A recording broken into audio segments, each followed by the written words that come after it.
Hey guys, now before we start this episode of the Toku Roundup, we have to address some serious business. You're probably wondering why we're showing Kuro's Rokage X's its avatar picture here. That's because as of this week, Kuro will no longer be an active member of the podcast.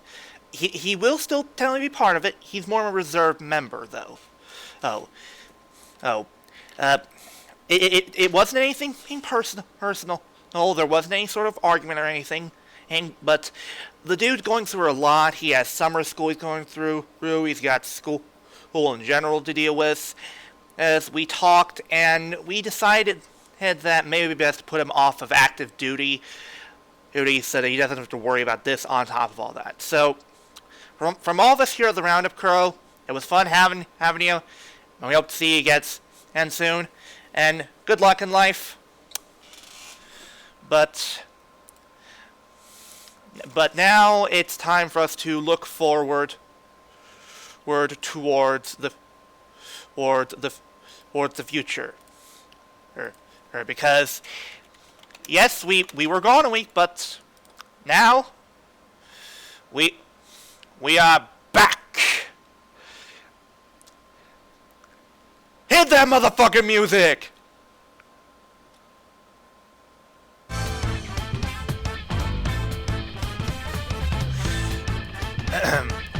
Howdy everybody, howdy, and welcome back once again to a episode of the Toku Roundup. Yeah! I of course am your kindest and most beloved overlord, Lord Diobot 20. He along with being a real god extraordinaire. But with me, I am joined by, of course, the flamboyant flyer, Flutter Guy 98. 降臨満を持して The savage meme queen herself, Ultimate Nerd Girl. Ulti? Hello? Honey. Ulti. Ulti. Oh wait, silly me. I forgot. I had to change the slide also, my bad. You'll notice, wait, there's a new person in this lineup. Yeah, people, you all probably remember Hero here. Say hello, Hero. Hello. We've decided to officially make him a member of the podcast, and in addition to that, we have another member, one that we've been wanting to debut for a while, but sadly we're unable to until now. Ladies and gentlemen, and straight from the monastery himself, Elf, our one and only gaming monk, now an official member of the podcast. Welcome, Mr. Mildra! School. Yes. Mildra? He's here. It's just, I expected him to say something. I just fucking did. I didn't hear you. You must not have come through. You need stronger earwax? Do you have stronger earwax or something? Excuse me! You forget that this cord can cut out sometimes. Yeah, true. Yeah. I didn't forget. You just forgot to remember. Oh, fuck you! Anyway, but yes, Hero and Mildred will now be official whole members of our podcasting group. We are very happy to have them and to finally debut Mildred after, what has it been, like 2 weeks? Give or take. I think. I mean, technically this is my official debut, but, you know, as well, still. Technically. Yes. Technical stuff. Yes, it is. Okay, come on, seriously? Apologies. He's my computer. Is that thing weird? It's okay. Ooh.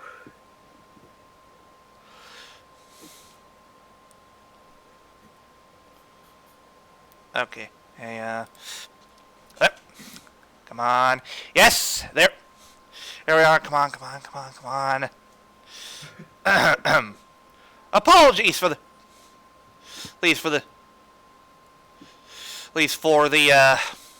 For the delays. Technology can be a bitch sometimes, people. Yeah, it's. I don't What? understand. Please excuse Yeah. the technical Wasn't difficulties that you just saw. Schwartz? Yeah, they're in cahoots. What the...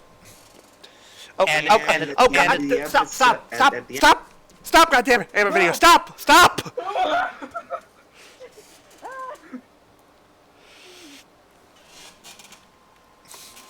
Oh, good God, Crumb, don't do this to me now!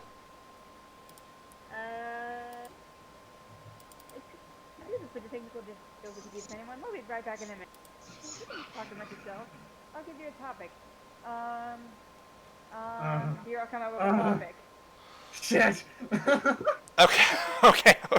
Well, here's what we'll do. While I'm trying to get this set up, Mildred, why don't you explain what made you want to finally come on here officially? Well, I've kind of been hanging in and out with this group, and I've already made one or two guest appearances. One of which was possibly the most chaotic episode of this humble little podcast. I beg to differ. I think Altis was the most chaotic. Hey, how is that chaotic? You guys love me. Yeah, but it still was chaotic.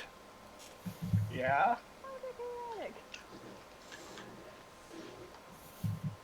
Well, it was certainly one of the more chaotic ones I've been on, and I've been on a podcast with an actual chaos god. So there's Yeah. Yeah. that. Point is, I wanted to expand and challenge myself a bit more, as some of you can see with the fact that I've been doing this whole 2-week schedule for the last few months Mm-hmm. on my own thing. Right.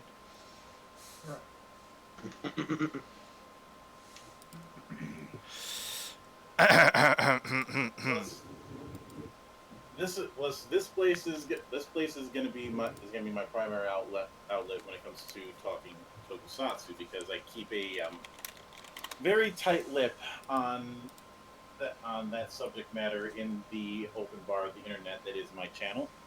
Mm-hmm. Yes. All right, now let's proceed. Let's proceed with business. Wait, hold up. What are you doing? How did you get in here? That's the spirit. What the? Get. Who let the pony in here? Out! Shoo! Flutter, did you let her in? No. Ugh. Okay then. Now then, let's take care of business as usual, because it is. Oh, no, stop. God damn it, computer! Please be nice to me today. Okay, hey, let's try. That music play. Here we go. But yeah,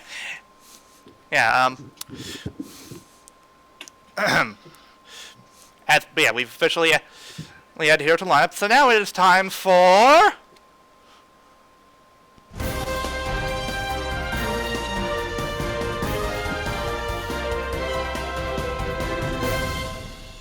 the Toku Roundup news, and we are starting off with, what's this? Oh, we're addressing the new guy. Mm-hmm. I'll take this. All right. Now, as you all know, the Reiwa era is now upon us. Mm-hmm. Or, well, it's been upon us, but that's not the point. The point is that 2 months ago, we finally had a trademark reveal for the next writer. The writer titled 01. Yep. We do not know much about him, though he is rumored to have a cybernetic and grasshopper motif, along with all the collectible gimmick this year being inserts cards or memory cards or whatever. Yeah. But in addition to that, as of today, we actually had a rumor update. That being that the secondary writer will have a wolf motif, and we also have a rumor involving the writer. The writer behind X-Aid. Which, if that is the case, I'm okay with this, because X-Aid was very good, and it'd be nice to see them bringing back what was once fresh blood into the limelight again. Yeah. Yeah. Now, one thing I do want to make clear from the outset: if Yes. if 01's if that isn't ending up being the name, if his given name is Ichiro or anything involving Ichi, I'm walking out. Yeah, I was gonna say, as long as he's not red, he's not red and blue, we're good. Yeah. Also, goddamn it, Mulder, I was about to make that joke.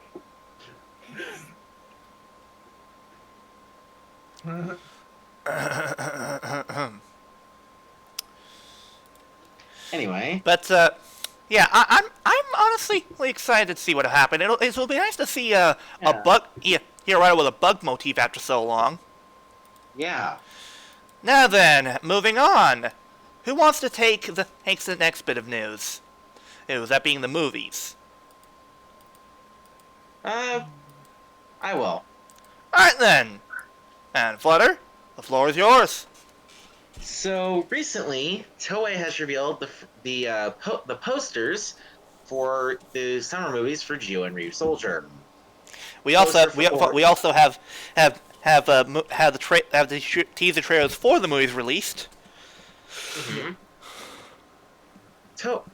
The poster for over Quartzer reveals the movie exclusive form for Geo Oma, which is apparently described as King Geo. That movie form looks better than Grand Geo. Changing my goddamn mind. Yeah, this should have been what Grand Geo was. Yeah. The only thing I don't like about the form personally is the Geo Ride Watch plastered on the forehead. I actually think that's a nice touch. It's a nice way of referencing a crown. Yeah. Yeah, but they could have put an actual, I don't know, they could put an actual... Of course, how Sogo obtained this form and apparently an Oma Geo Ride Watch are currently unknown.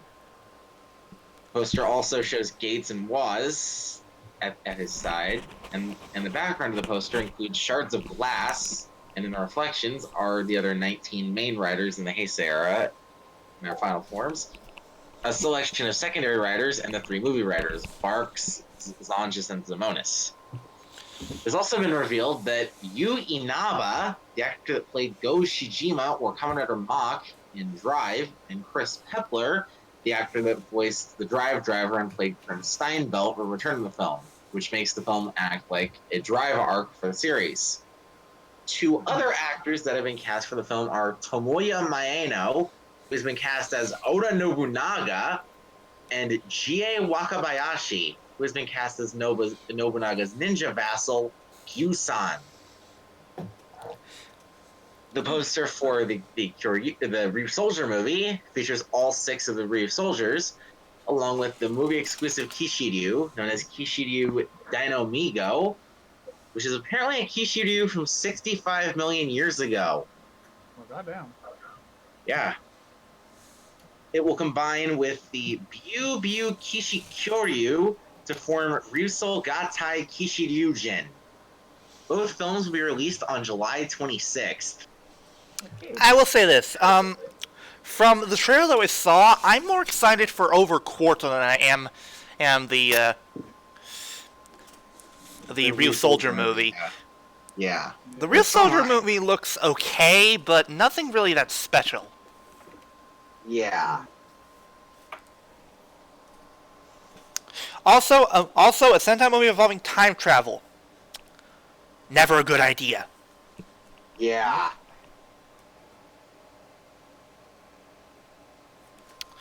At the very least, we can hope it'll be as good as the Loop at movie. Yeah. Please. Yes, please. But since we're discussing Overquarter, let's quickly mention a quick shot that was discovered online involving some filming. Yeah, set photo. Yeah, a set photo that reveals a certain water-themed rider might be coming back for Overquarter. And that is the rider of the future, her straight from Omega Max. It's Kamen Rider Aqua. Which, honestly, I'm shocked they're including him here. I'm surprised they even remembered him. Yeah. Yeah. I mean, let's be fair here. Of the two, Poseidon was a bit cooler. Yeah. Yeah, that is true. But at the same time, like, are they really going to include an older evil? Fair enough. Yeah. But yeah, look forward to this on June 26th if you live in Japan. If you're July 26th. yeah, July 26th. If you live in America, you're going to be waiting 4 months. Yeah. Yeah. you're going a little bit. Whenever these movies come out on DVD. Ahem. Yeah. Next up, we got stuff involving New World Greece. Who wants to take this? I guess since I'm already down here, I might as well. Alright then. Hero, go ahead. Meanwhile, while you're doing that, I'm going to go grab something to drink and a snack because I am hungry and thirsty. Alright. Yeah, Toei has finally announced a special to be released alongside Greece. The special is titled "I Heard the Idol of Talk Dating His Fate." It will show the love story that Kazumi talked about in episode 36. Finally, given Yeah. an unexpected live-action adaptation. It'll be shown. It's only gonna be in a limited screening though, so don't Yeah. if you live in Japan, then I wouldn't try to get to there, but all that other fun stuff. But Right. the limited screening will be held on 15th, while a Blu-ray and DVD release will be on November 27th, Yeah. which isn't that bad. No. It's actually nice to see that something that was only talked about in build finally be shown. Sorry about that, I'm back. Welcome back. Also, real quick on my end, I'm going to change something up with the slideshow. Not really a fan of how it's being done. Just quickly change the transition slide Alright. and style. Okay, and I'm just going to quickly. Okay, here we go. And we're back where we need to be. Anyway, did you guys already cover everything? Yep. Oh, yeah, for Greece. Yeah, for Yeah, for the great one, yeah. Yeah. I'll admit, this was unnecessary for them to do, but it's still kind of funny. Yeah. Anyway. Next up, we have news involving the new actor for Ryu Soldier. Who wants to take this one?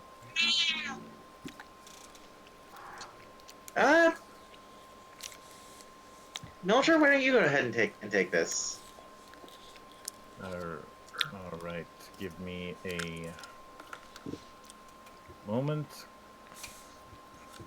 This is the problem. This is the problem when you're trying to walk and chew gum at the same time. Right.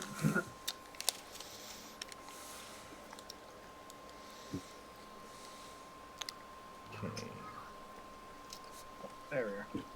Sora Tamaki, cast in Ryu Soldier. Recently, the Twitter account for Ryu Soldier has revealed that Sora Tamaki has been cast as Oto, Kanaro / Ryu Soul Gold's younger sister. She will debut in episode 15. Not a whole lot to go over in that front. The only thing, because we've barely seen anything regarding Ryu Soul Gold. The only thing that I'm going to say is, one, Ryu Soul Gold still looks like a caffeine-free can of Royal Crown, and two, he looks like he should be commanding a bunch of ship waifus instead of fighting the Druidons.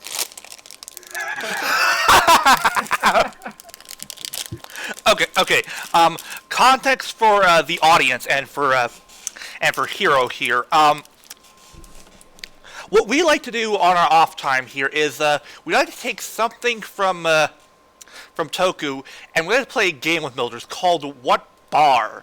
And essentially what Mildred does is he takes this image that he sees and compares them to either something else in real life, a candy bar, or possibly a soda. Mm-hmm. Right. And that's what he did for Real Soul Gold. Since you basically covered only that much, Mildred, why don't you take the next news involving Battle Rush? All right. Let me get that. Let's see. Press F for Battle Rush. They are ending the service. Bandai Namco Entertainment has announced they'll be ending service for Kamen Rider Battle Rush on June 27th. 6 campaigns are currently ongoing until that date, and players are still able to obtain 5- and 6-star units in a special gacha game until June 24th. I would say press F to pay respects, but this is a mobile game, so fuck them. Yeah. You know, I kind of sympathize with these people since my poor Digimon Lynx is getting cut by the beginning of July. Yeah. That is where my sympathies end, because of my policies regarding mobile games. Mm-hmm. After all, we saw what happened when we got the legend that is. Do you guys not have phones? Oh God! And the fact that the idea of a Command and Conquer for a new generation got blown the fuck out a couple of years ago. Yeah. So, I'm not trying to hit proponents of mobile games down while they're down. I'm trying to kick them because that's easier.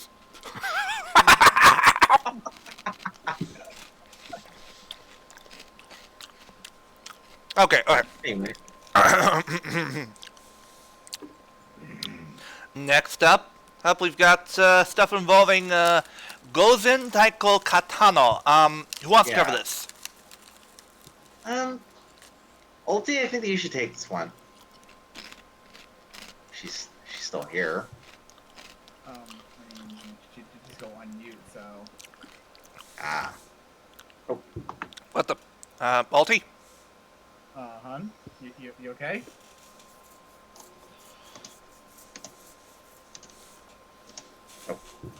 Oh, he's typing.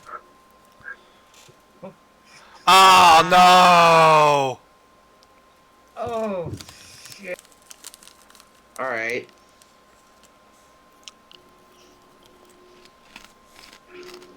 Yeah.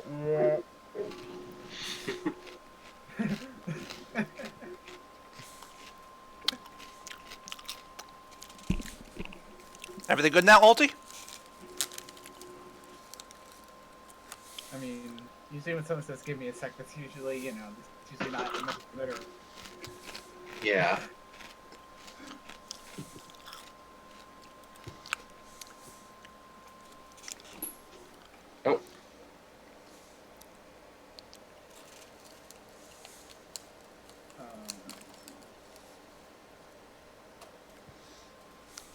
dropped.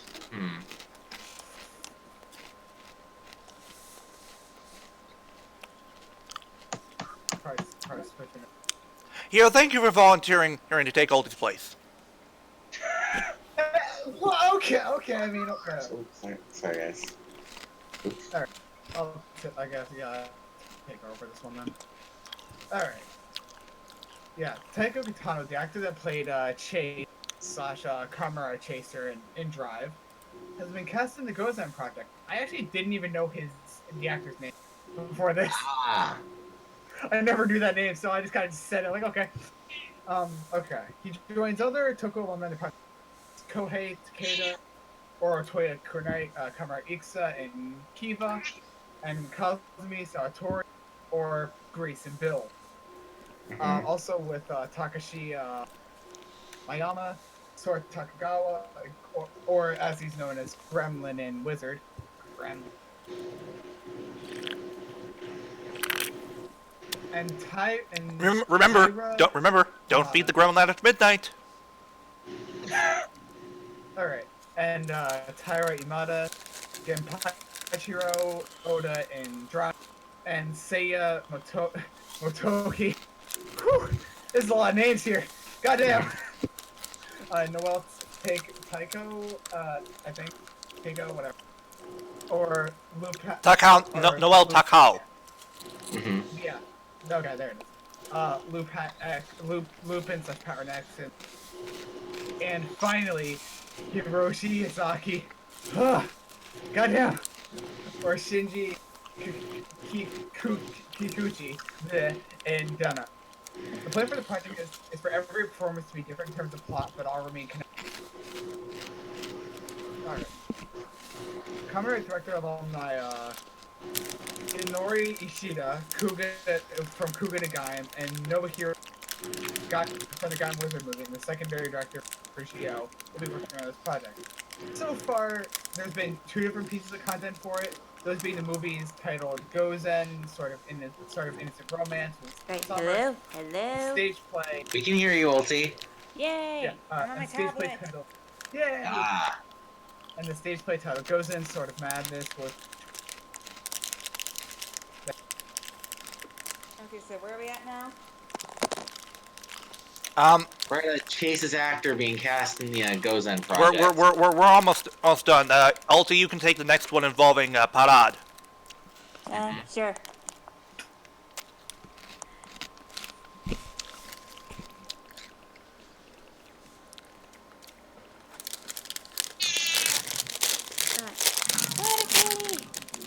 Cat!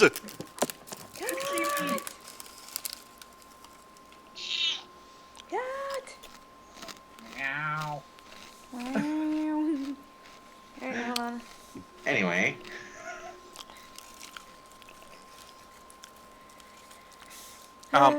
Hero, finish up. Dang it.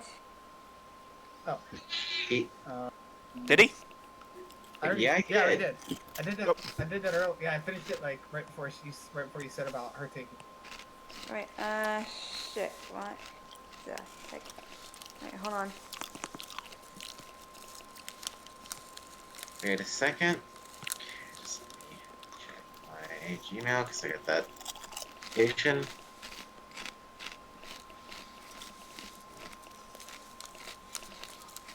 Oh, so this thing. Okay. Yeah. Yeah.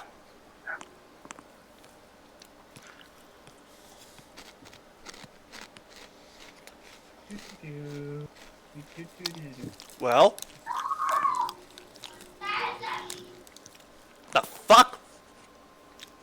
I have no clue.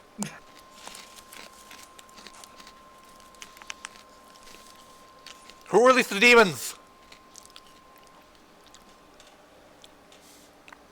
Wasn't me. Wasn't me. Wasn't me. Multi, did you release the demons? No, hero. You are the demons. Ah! The demons!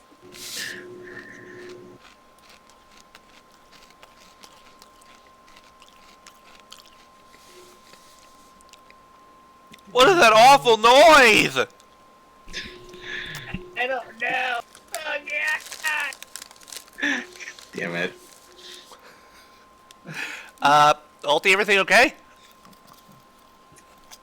Honey, is everything alright?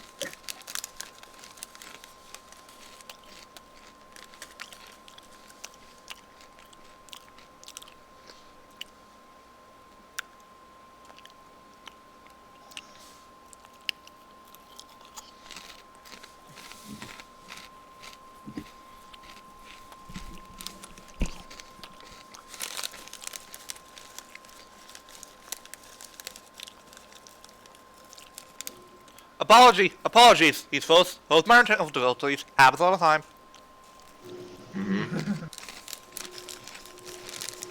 This kind of stuff is not rare in the slightest.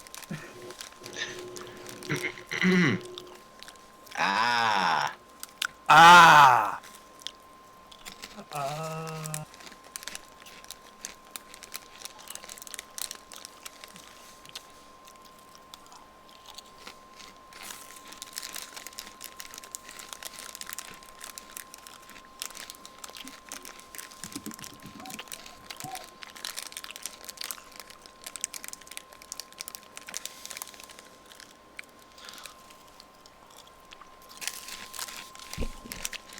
Okay, if it comes to it, I'll do it. All right. You just might have to. yeah. Yeah, looks like I'm gonna have to. All right. Alright. So, tell me, people, when you think of the anime Death Note, what comes to mind? What kind of genre or show do you think? Mystery, horror, Yeah. Pain. You know. Suffering. Well, how about musical? Like, Hey, I don't write this. Hey, I just read it, shit. I don't write it. You know, somehow I'm not surprised because there was that span of years. There was that span of years during Phase 1 of the Heisei era where it seemed like the Prince of Tennis musicals were being used as recruitment for Kamen Rider actors. You make a very valid point, Mildred. But to be here, this isn't about recruiting a writer. It's about getting one who's already played a writer. Because we have got word that apparently the Shoma Kai, the actor who played Parad, aka Kamen Rider Paradox in Xaid, has been cast as Light Yagami in next year's run of the Death Note musical. Casting was confirmed through a post on his Instagram page that includes the poster for the musical. He was chosen amongst 2,417 applicants. Jesus. Yeah. He will share the role with Ryota Murai, who played Kazi Suzuki in Kamen Rider Den and Kiva Climax. Wait. Oh, this is the guy who played Onodera! Yeah. Yep. Ugh. I don't like it. But the musical will premiere at Toshima Theater of Art and Culture in January 2020.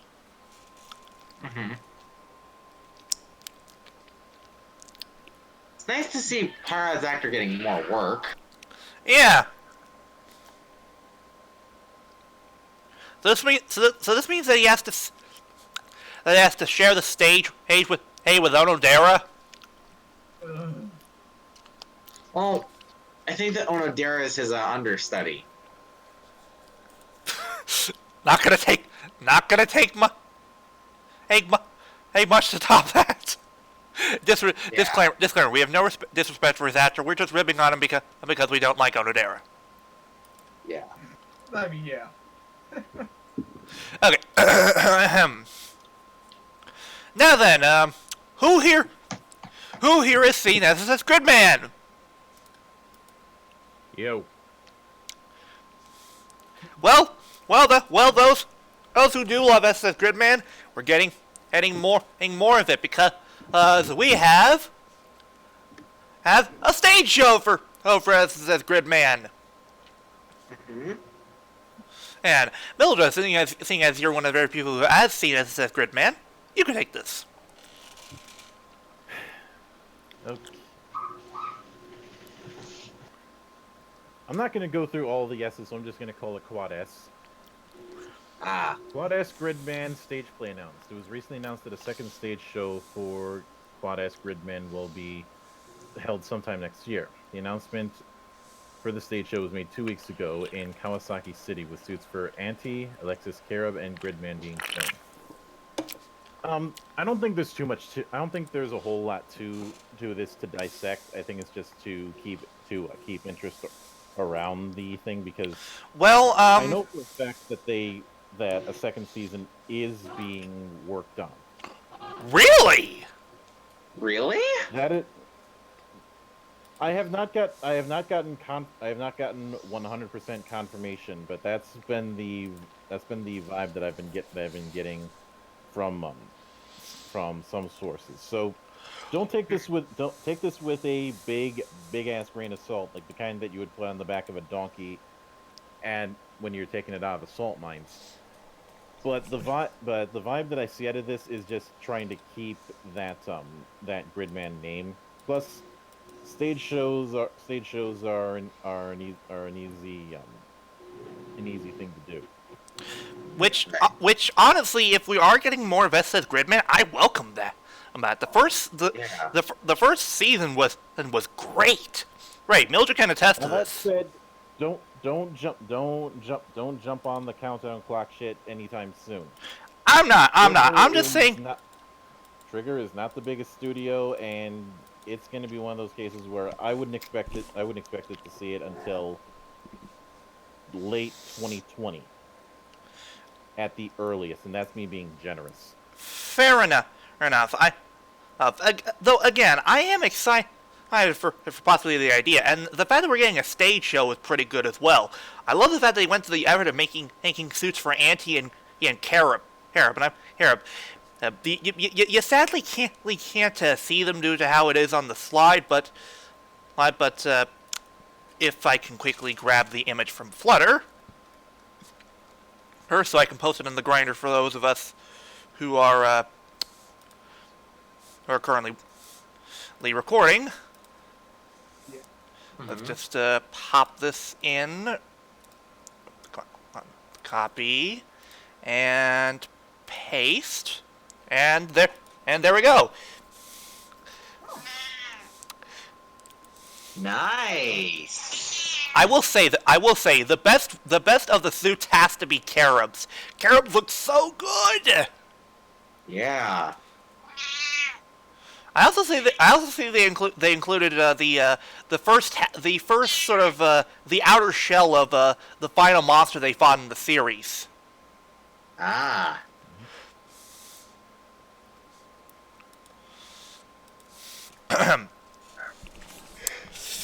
But yeah, that's pretty cool that we're getting more of SS Gridman. Even if it's not technically a second season, at least we're getting something more from it. Given how much of a huge success it was. Yeah. Though part of it might have been and those weird weeaboos who somehow get a hard on for Rika and Akane. They're high schoolers, you fucking pervs! Jesus. Anyway, who wants to take the next bit of news? I mean, it's kind of only fitting that I do because my name's kind of in there. You know, you got a point. Hero, why don't you cover the stuff involved the actor for Hero? Hero covering Hero. Heroception. Boom. No, wait. Mildred actually has the exception music. So, Mildred, if you'd be so kind. Give me a minute.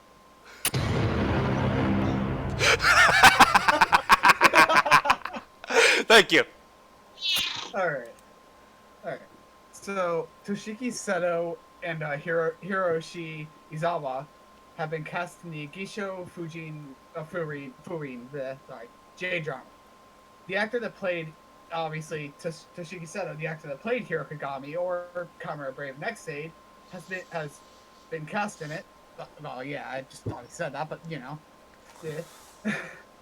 He has been cast as Futa Yagami, a pro boxer with who the main character, Yoko Yoshizawa, has an affair with. Hiroshi Izawa, the actor that voiced...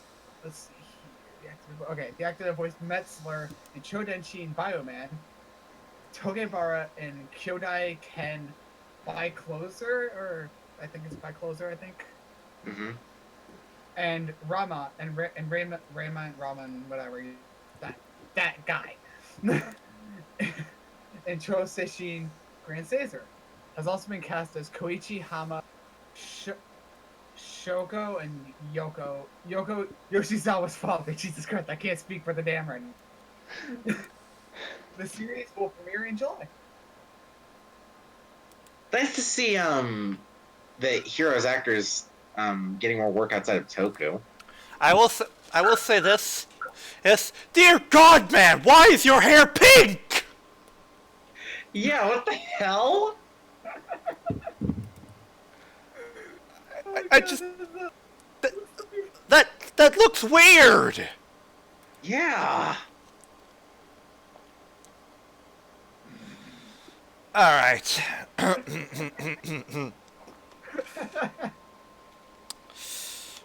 But we are very happy for a hero's actor, even if he's chosen a very strange role. At least he's not having to eat cake again. Yeah. When the director says cut, does he have to go through his line as brave again?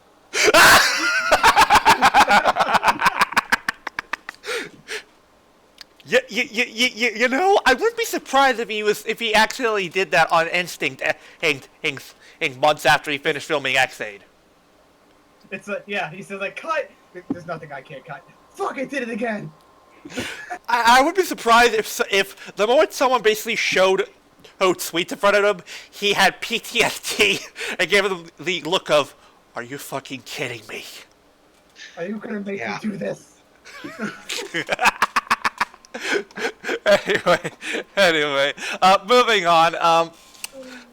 We got something else to discuss. Us, that being writer actors involving promotional for King of Fighters. Huh?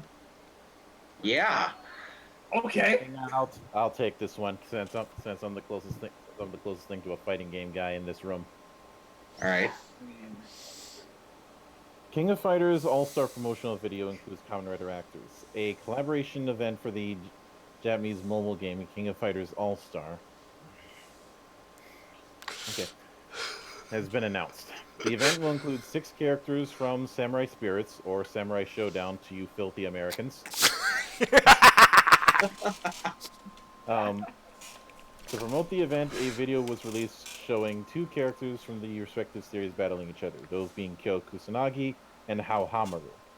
Interesting choice on both fronts. Mm-hmm. Those characters were played by Hiroshi Fujioka and Yuichi Nakamura. So in other words, to save this game, they called upon the mighty Segata Sanshiro! Now, I haven't seen this footage. I might take a look at this after the show, but I really hope they didn't have Hongo playing as Kyo, because that is wrong on so many levels.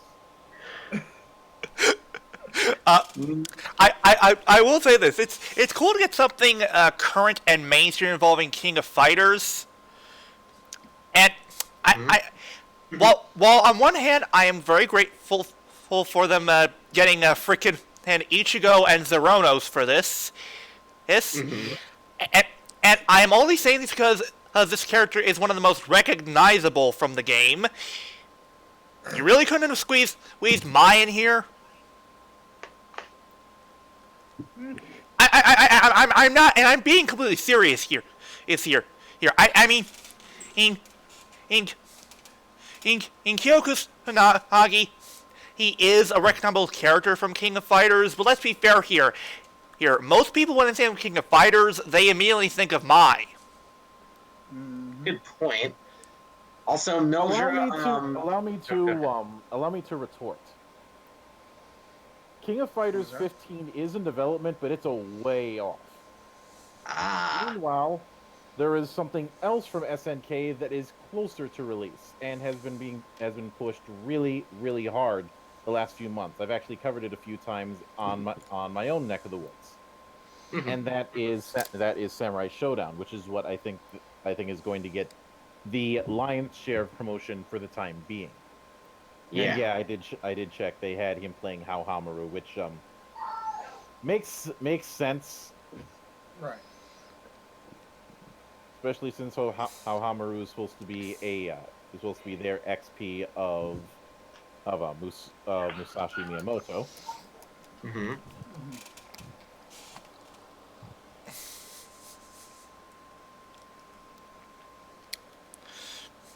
Okay, I get what you're saying.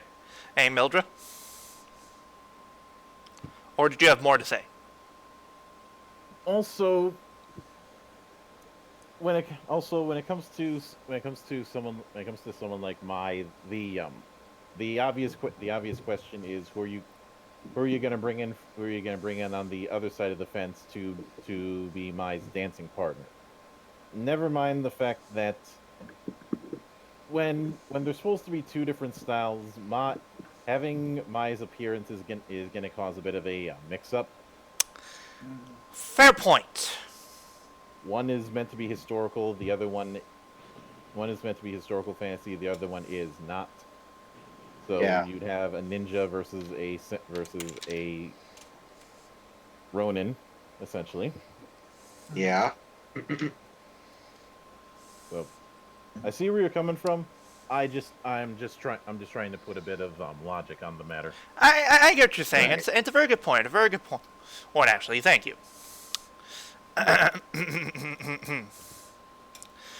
Shame that Alti's not back still. Hill, because she'd love to cover this next bit. Because we have news involving the Ultra Festival. Mm-hmm. Or wait, The Ultraman Festival. wait, Yeah. hang on. What the hell? I was sure I included that slide. Are you fucking kidding me? Womp womp.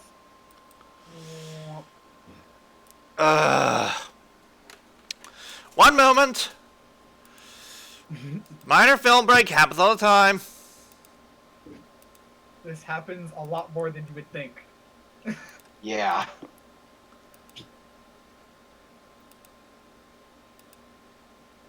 Okay, first of all, shut it!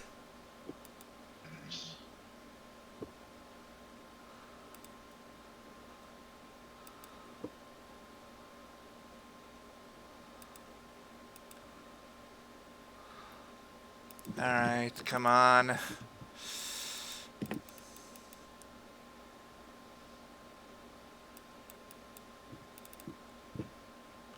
Okay, and now I have to go back to that point.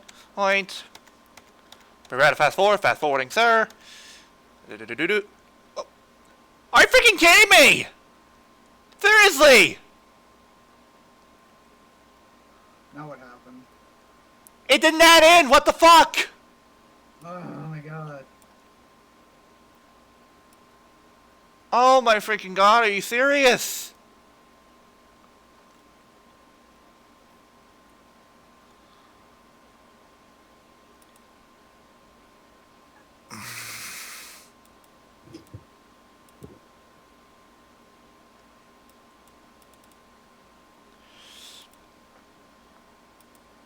Okay. I am going to fix this even if it kills me.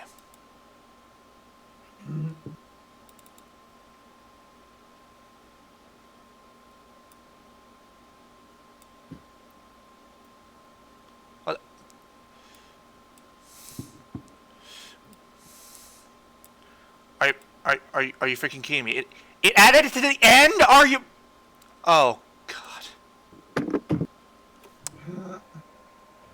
Oof.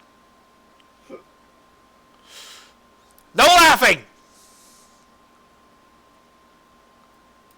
You do know telling me not to laugh is gonna make me laugh hard, right? Okay. Screw it. There we go. There we go. Ultra Festival Slide. Boom. There we go. All right. That'll work for now. Anyway, Ultra Festival Slide. Go. Who wants to go first?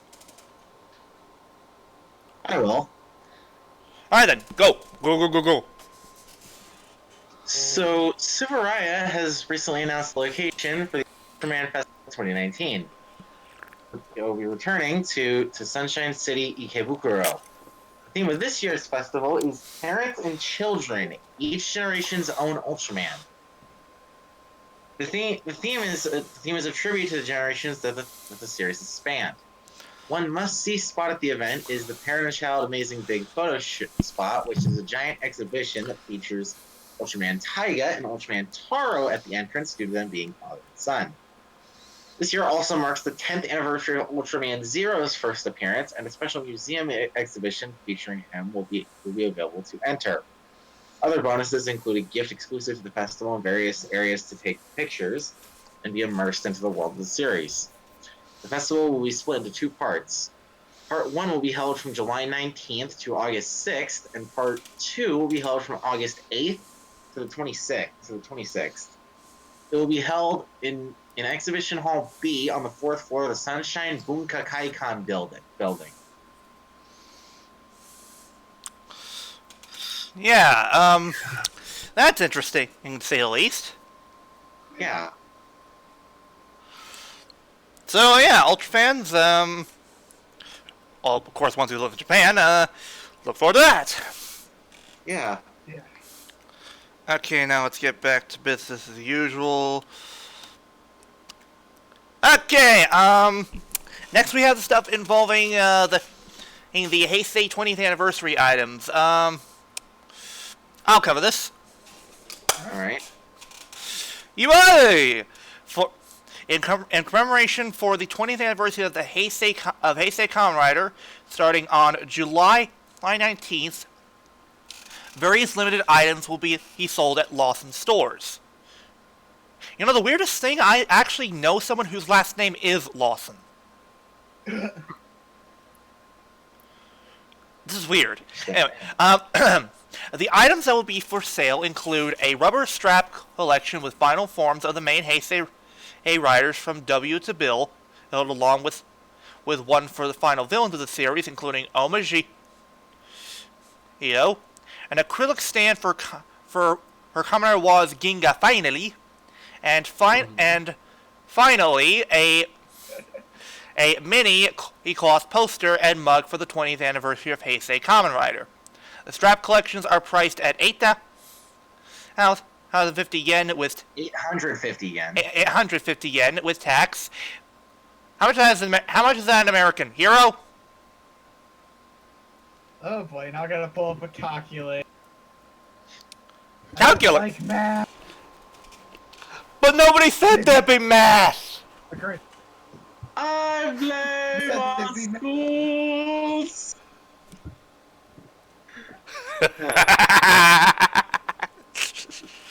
See, this is why I did the calculator kind of thing before the episode came. Okay. How much is 850 yen in American? I'm getting it set up. All right. Nope, not that. Oh my God, why is this actually taking so long to actually see? Right, there we go. Okay, it is $7.83. Okay. And how much is 3,000 yen? $27.60.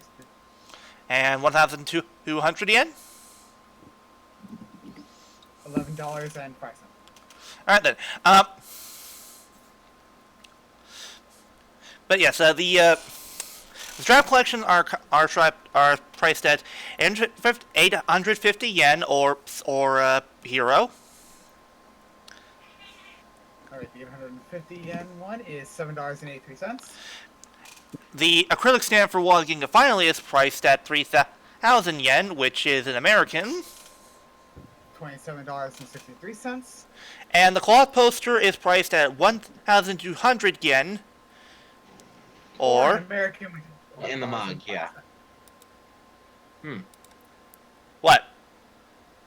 $11. That's $11. It's for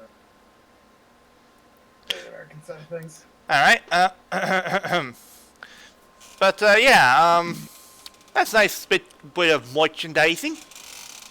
Yeah. Yeah. Anyway, who wants to take the, news involving the Turbo movie? Not it. I guess I'll take it, because I'm the one who seen the Turbo movie still out and about. I'm not even joking. A couple months ago, I was in at a Kmart and saw a couple copies of the movie just sitting there. Huh. Yeah. So I guess I'll take it. Well, it'll be fair. Kmart mostly has trash nowadays, so. Ha! That's not wrong. Alright. But okay, to actually get into this though, Chef Factory has announced that the Turbo a Power Rangers movie will be receiving a Blu-ray release. Oh God, why? Why are they releasing it on Blu-ray? Why are they making it higher definition? To make you suffer. I already suffered when the movie first came out. Thank you. But okay, the Blu-ray is priced at $19.99, or you can almost say $20 because Yeah. it's just a penny. It's not really that different, and True. it will be released on July 30th. Fans can pre-order the Blu-ray directly from Chef Factory's website. I don't know how many people are actually going to pre-order this thing.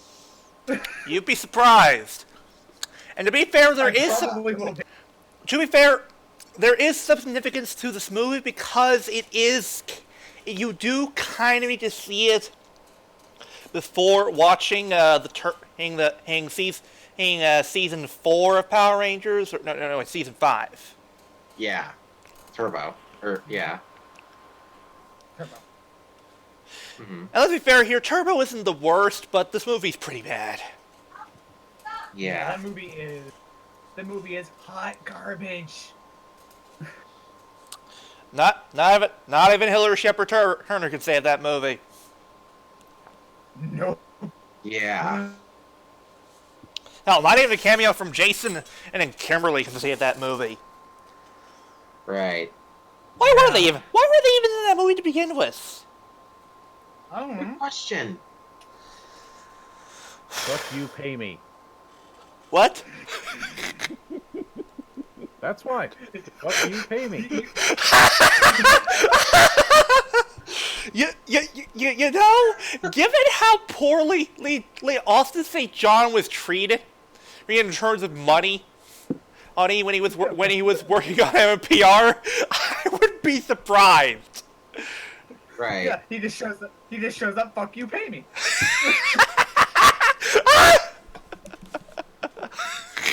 Look, I'm just saying that it's been well established that Saban is run by a complete and total cheapskate. So Yeah. You got a very good point there, Mildred. A very valid point. Mm-hmm.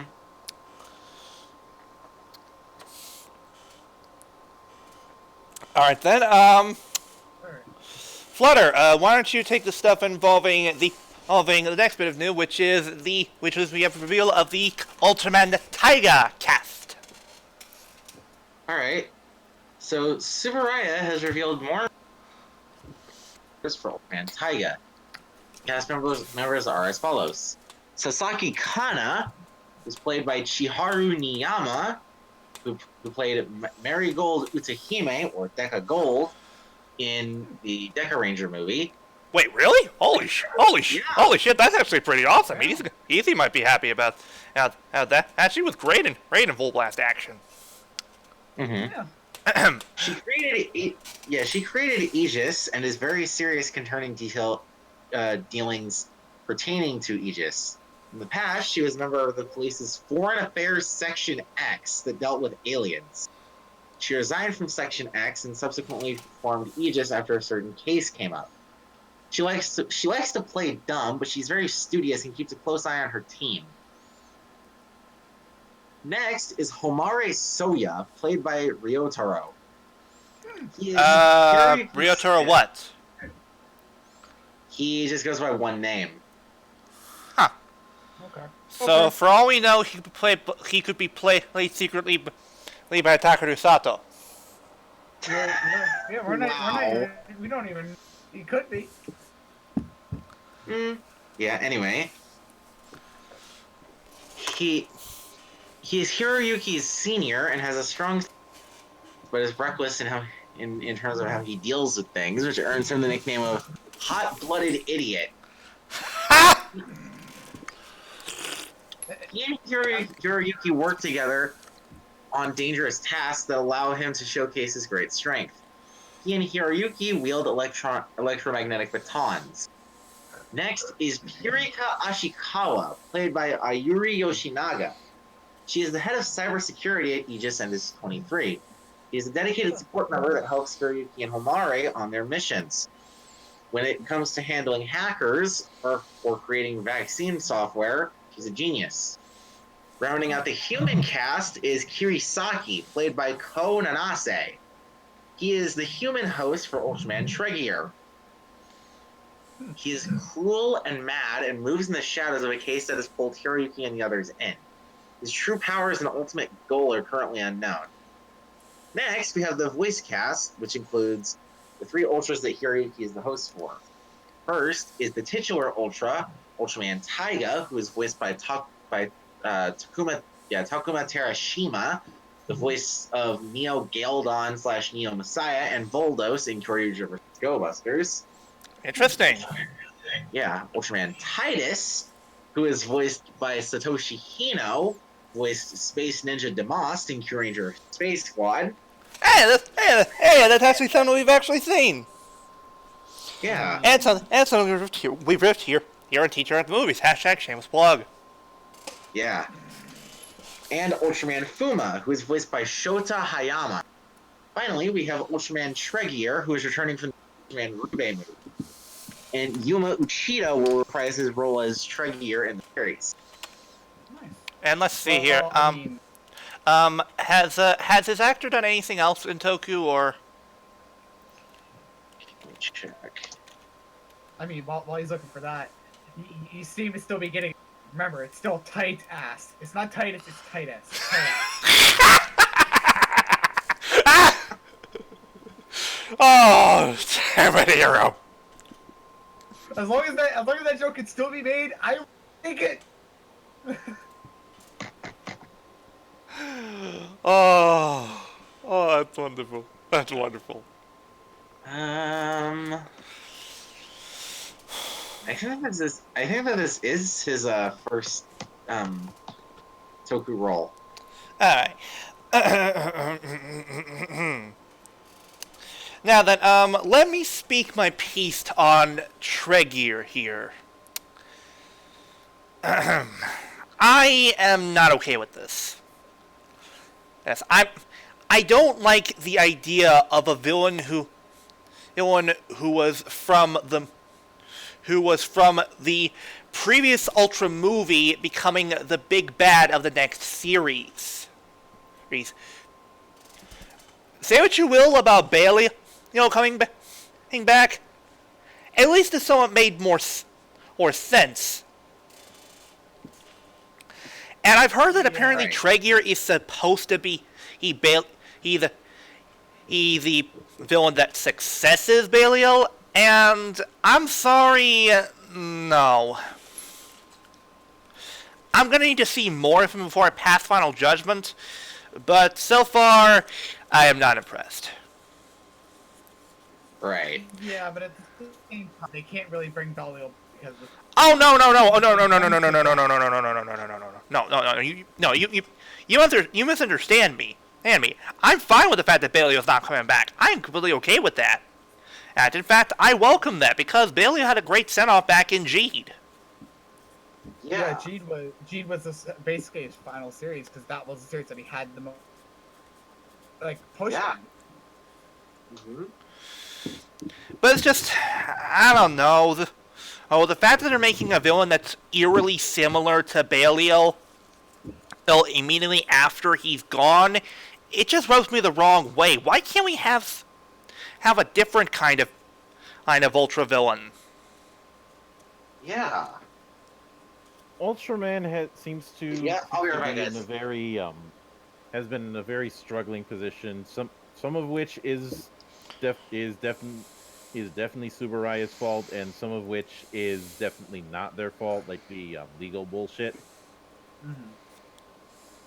But I think it has to do with how popular of a villain Belial was, and somebody in the office panicking over trying to create a villain that can possibly match that.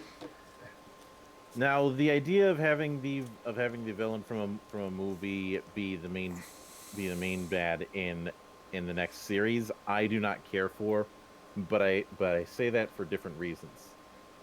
It's because, are any of you familiar with the term backdoor pilot? I'm familiar with it, yeah. That's what that's what ends up making the movie seem like in hindsight. Like, I just saw imagine if after seeing Godzilla King of the Monsters, that everything that happened there was just one giant lead into a Godzilla TV series. Maybe that TV series might be good, maybe it might be bad, but the point is, it's like you were just seeing one giant first episode for a TV series that you didn't even know about. It kind of devalues what came before.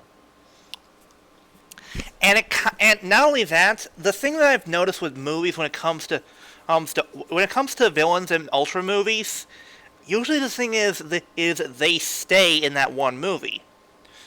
Usually. Belial's the one exception to this, but otherwise, it's always been, villain appears in one movie gets beat by the end, never shows up again unless it's something special.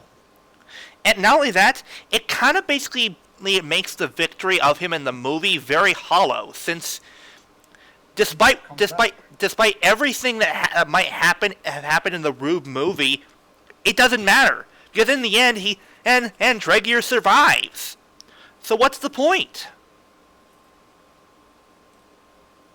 That's the one problem with trying to bring certain movie villains back. Is it's like, oh, that means the whole movie of that guy getting defeated meant physically nothing, and the movie might as well not even happen.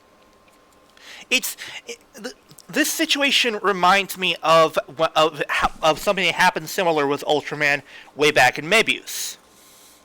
There was a movie where Mebius teamed up with it was like 7 of the past Ultra Brothers.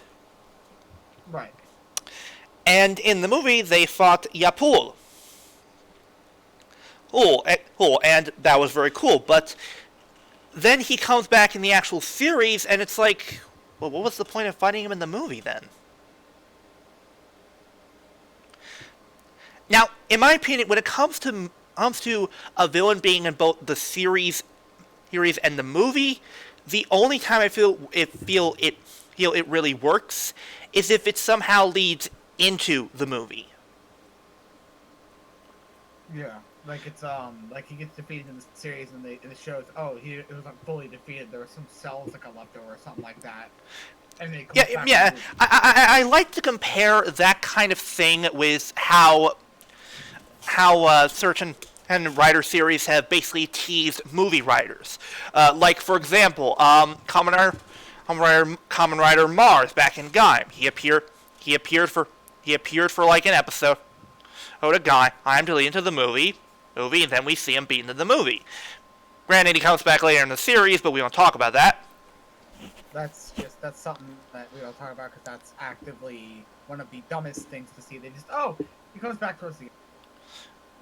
And he comes back to promote a Loxy that didn't come out until 2 years later.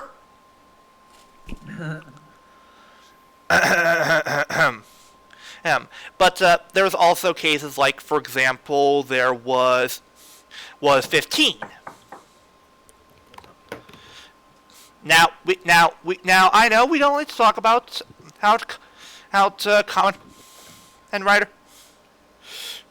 Tyson, but the fact of the matter is that worked better because you got a solid foreshadowing of this character. He shows up in the series, and he says we'll meet again, and he shows up in the movie. Yeah. Or also when Sango showed up back in Drive. The fact of the matter is, you should only include villains in movie villains if you're basically building up to their appearance in the movie, because the movie should be when they have their big final moment, their big huzzah, and sort of grand moments, because something like this, you want to save for the movie, because that would make it all the more special. Yeah.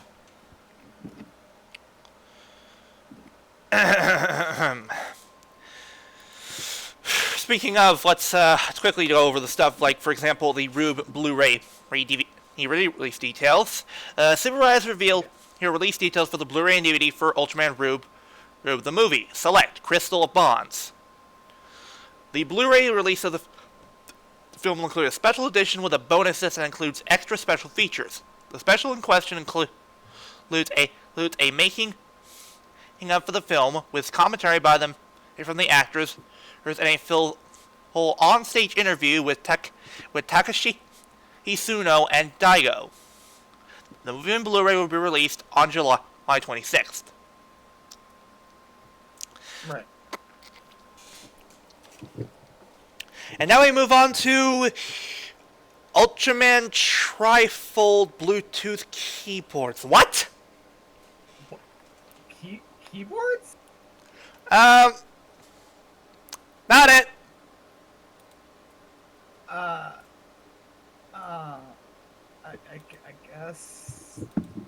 guess I'll take it. Wait. Oh my god, Ulti's back. No, she's not. Well, she's in the VC again, so that's something. Yeah, she's in the VC. Yeah, that is something. She's been here for a little bit, though. That's the thing.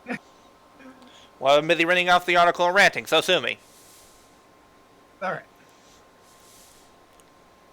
I guess I'll... Alright. Subaraya has released a set of tri keyboards that are designed after the motifs of Ultraman, Ultra 7, SSSP, and the Ultra Guard in a collaboration with the mobile accessories brand 3E. No clue what 3E is, but okay. They're approximately the size of postcards. They are made using aluminum material to combine luxury and durability. They come with luxury leather cases. Damn, that can be used as stands. They also come with special protective cases that protect the bodies of the keyboards from scratches and dirt. They are priced at 7,980 yen, or $33.50 each, and will be released mid-June. Okay, question, why in the world would you ever need these? Why? Who the fuck even uses a keyboard with a goddamn smart device? I don't. Yeah, no. And more importantly, these things don't even look all that good. It's just some random colored protective pads, as that include. It's just some random. It's just some generic pads that cover the keyboard, or they have the Ultraman logo on it. Woo! Look. If you're gonna market, go big or go home. Don't go halfway.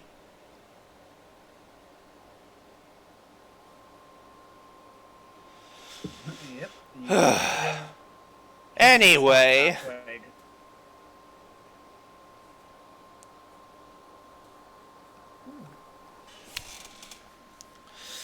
Next up, we have better things released. We have stuff involving the movies. Mildred, since you haven't covered something, why don't you cover both of these?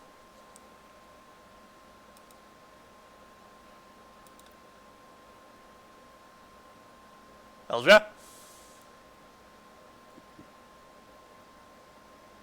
Mr. Monk?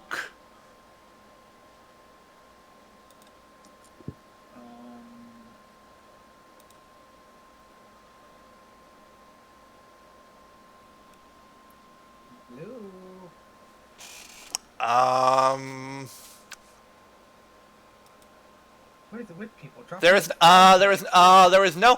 no edition better than third edition.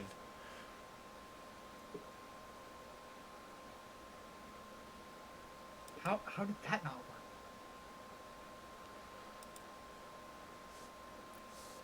Wizards of the Coast is a good company.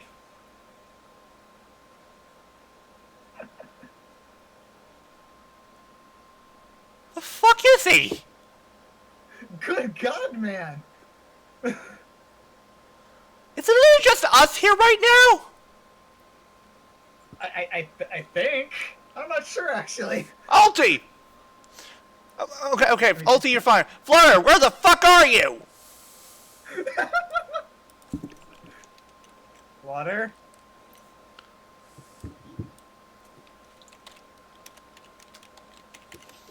Lucker?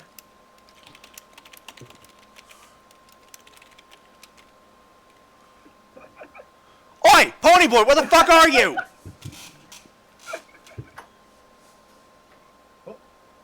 Hmm?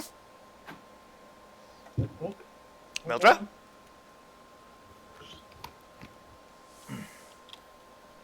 We have a monk! He's alive!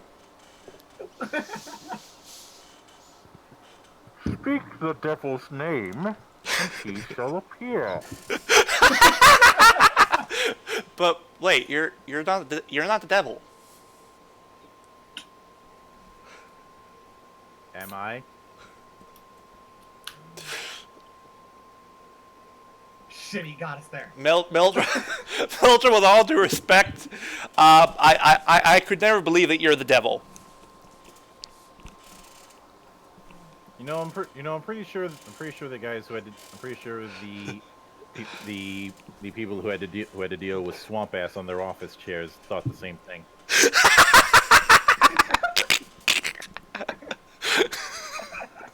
Fair enough. Okay, Mildred, would you like to cover the news involving both Rider movies getting Blu-ray releases? Okay, let me. All right, I see what we got here. Kamen Rider Hibiki and the Seven Senki, aka the lamest adaptation of the Seven Samurai. Wow! Is to receive a complete Blu-ray release. Toei has recently announced that Kamen Rider Hibiki and the Seven Senki will receive a complete Blu-ray release.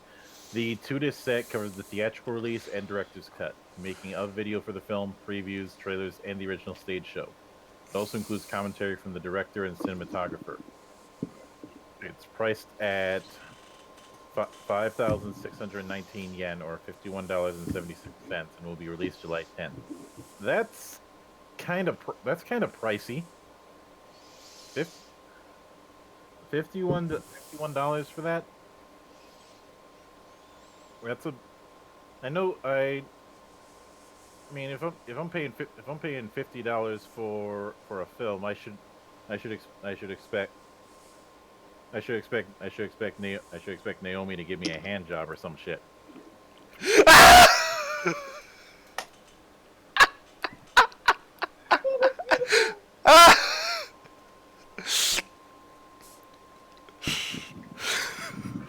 Mildred, well done. Too sweet.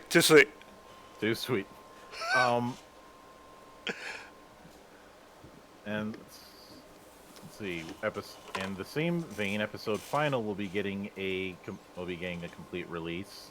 that has the theatrical and director's cuts of the film, along with the making of, stage show, and commentary. It is priced at 7,560 yen. Are you fucking kidding?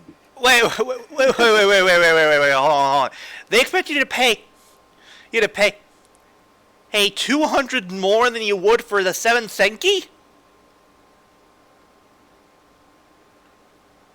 Look, this is not me making a commentary on the quality or lack thereof with Kamen Rider Ryuki.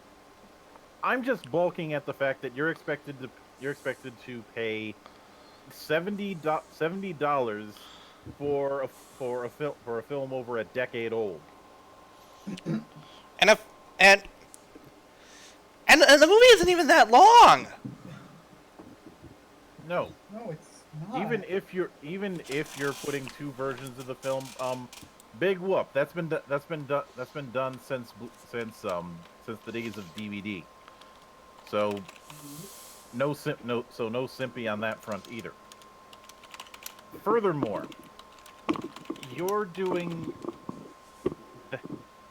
I'm just when I think of what I would get that would cost that amount of money, I'm thinking of getting the deluxe edition of a current generation game Like I spent relatively less than that when I got the deluxe edition for Devil May Cry 5. I spent about $80 on the World of Warcraft board game, but in my defense, that board game is fucking huge, and I got a lot of mileage out of that. I'm not going to get that much mileage out of a 1+ hour movie. Okay. This isn't even Sorry. Theatrical shit. Sorry. I'm currently looking up here. Okay, so the director's cut is about 78 minutes. So that's at least That's at least about a little more than 1 hour. That's the theatrical cut. The director's cut is 97 minutes, which means it's still only more than an hour and a half. You really expect people to pay $70 for an hour and a half movie? Fuck that shit. That Ryuki sucks. See, I'm not making any statements about Ryuki's quality. My whole thing here is that is way too high of a price for way too small of a product. And if we were dealing with a theatrical and director's cut of a full-on 90 or 180 movie 180 minute film, like say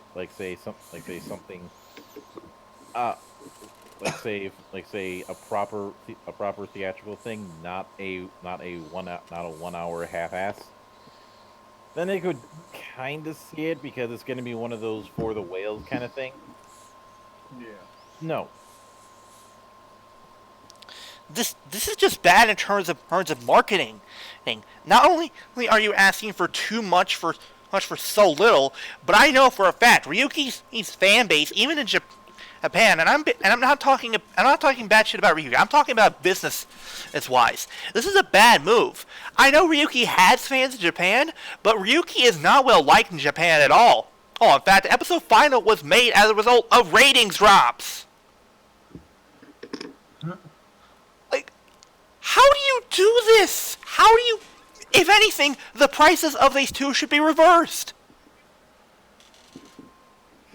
Hibiki, even with his controversies, Hibiki at least had something going until the staff change. And the thing is, this movie takes place before the staff change, so it makes it even more special. Hell, many fans consider 7 Senki to be an alternate ending to the series, given how Hibiki gets his armor. Yeah. Yeah. The point is no matter how you slice it, for me the unless you are packing it with ridiculous amount of features, the kind of feature list that you'd see in a big tier Shout Factory release, you should not be paying that much money for a DVD release, especially when it's not an import. Mhm. Like I had to pay out the ass for full. I remember back in the early 2000s having to pay out the ass for full seasons of various shows. Like I paid like $80 for the complete collection for Gundam Wing.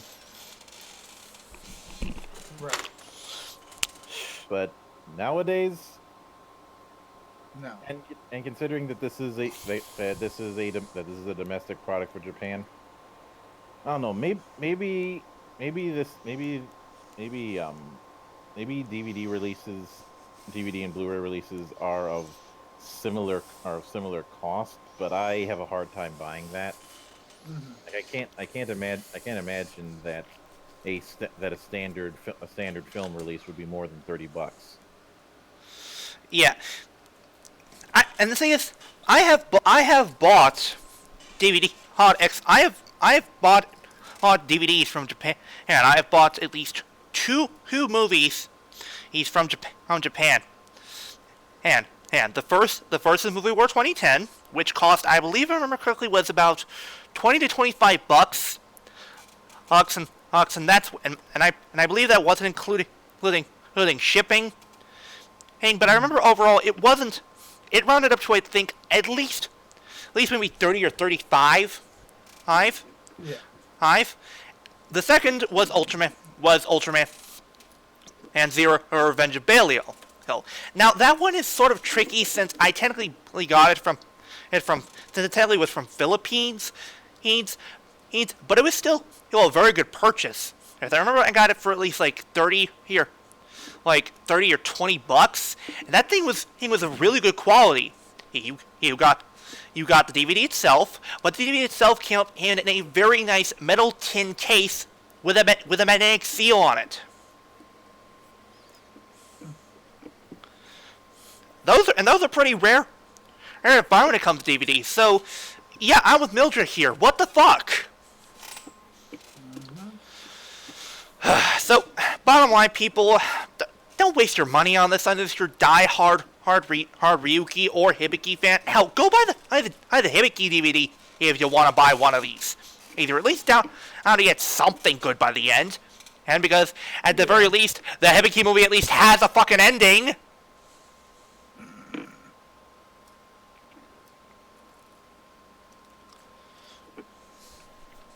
Oof. But we've gone on long enough. Moving on, we've got stuff, and we got the Ultimate Article Commoner 5. Hero, can you take this? All right. Mega House has recently teased the next Ultimate statue. The statue depicts Commoner 5 stands at 30 centimeters tall. Wow, that's decently tall. That's decently sized, yeah. Ladies. Yeah. The prototype was revealed at Mega Hobby Expo. More release details in the future.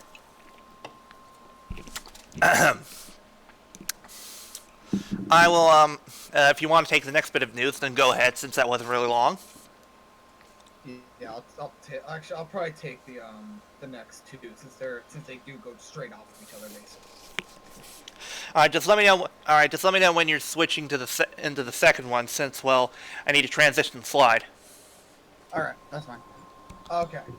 Metallic fan subs are subbing Jaka Denjiketa. Dengeki Tai.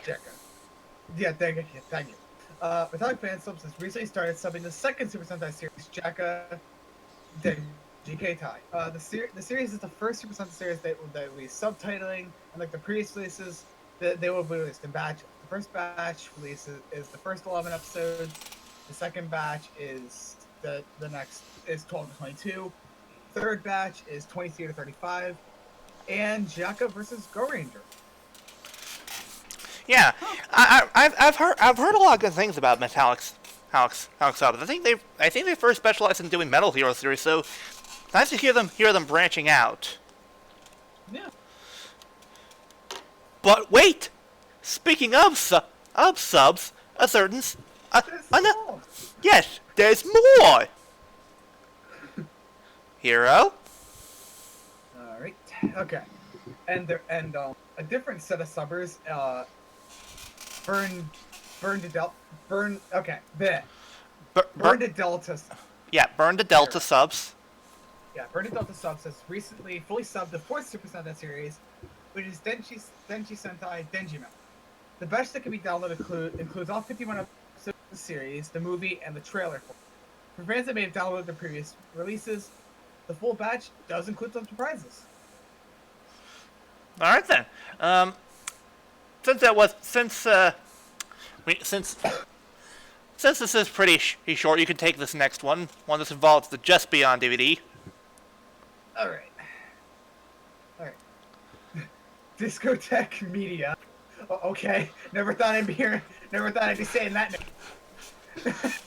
Has finally announced the official Blu-ray release date for the official Blu-ray of Kyoju Tokuso.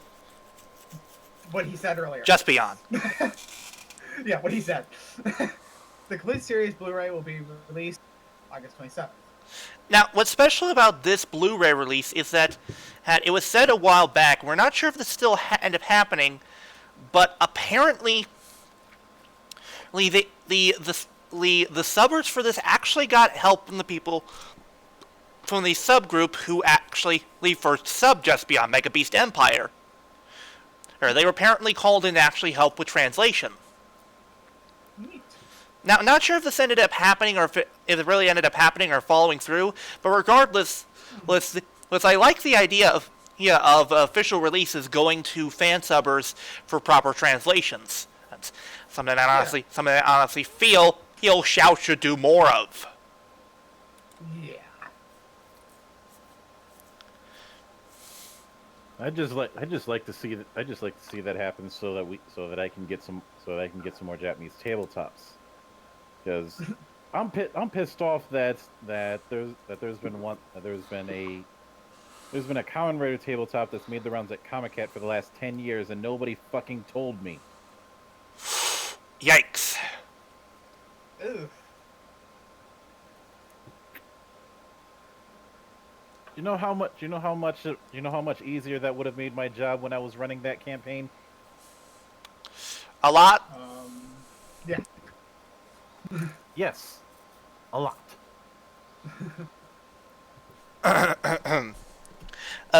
Okay, here, you may not know about this, but over at RVT, Mildred ran a campaign called Rider the Transformation. It was basically a Kamen Rider or tabletop RPG.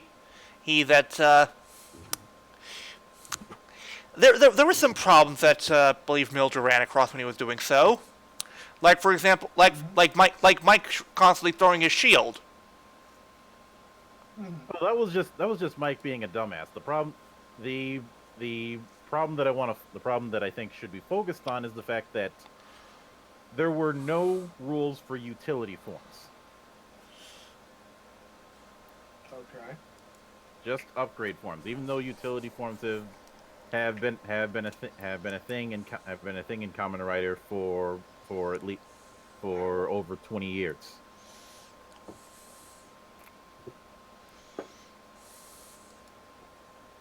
So I had to make the whole utility form system from scratch, and it led to balancing problems. Understandable. All right, let's move on from that. Next up, we have stuff for the live-action Great War of Archimedes. Which when I hear the word Archimedes, I immediately think of the medic from Team Fortress 2. God damn it! I just wonder if this person is gonna go running out streaking, yelling "Eureka!"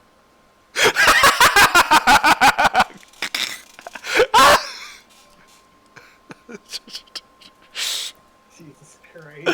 Oh, jeez.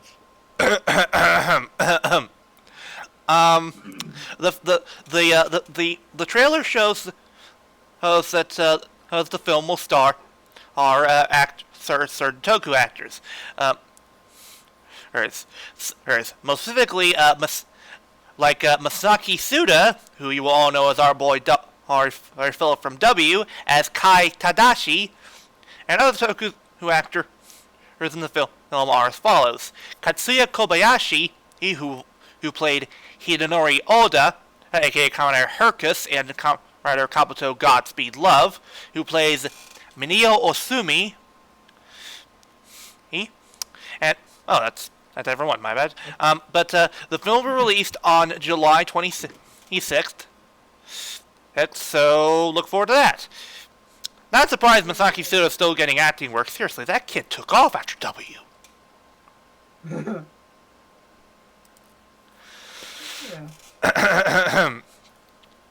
But in addition, I think we all need to congratulate Flutter on his XP getting work. what?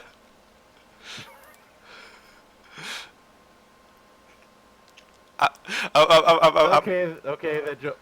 joke didn't land as well as I thought it would because of the nickname that I've given Flutter Guy in my holiest of temples.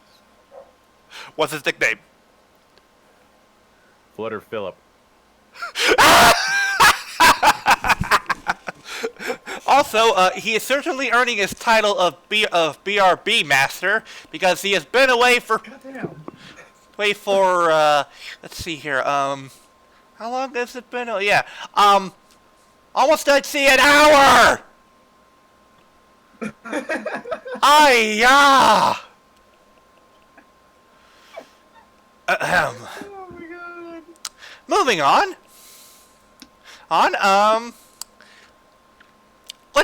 Let's discuss video games. Most specifically, let's talk about the Chojin Sentai Jetman and Famicom game. Because it now has a fan translation. Yay. They translated it into English.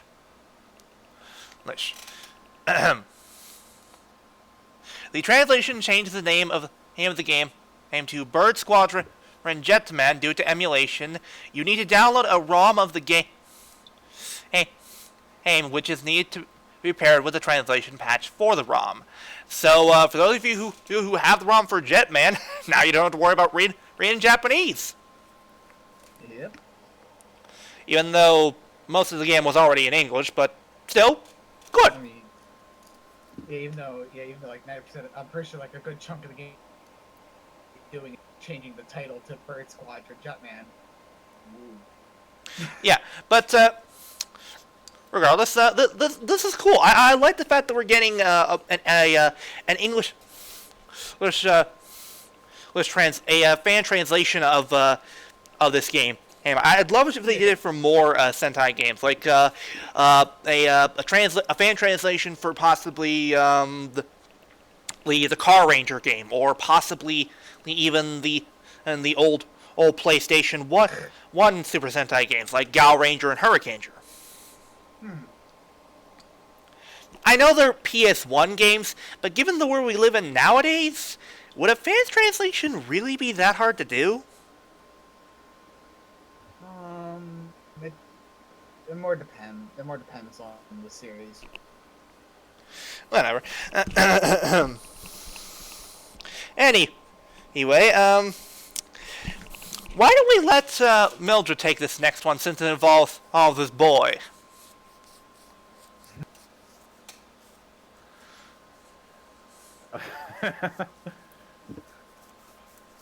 Okay, so Koji Kikawa will be appearing in an issue of Big Comic Spirits.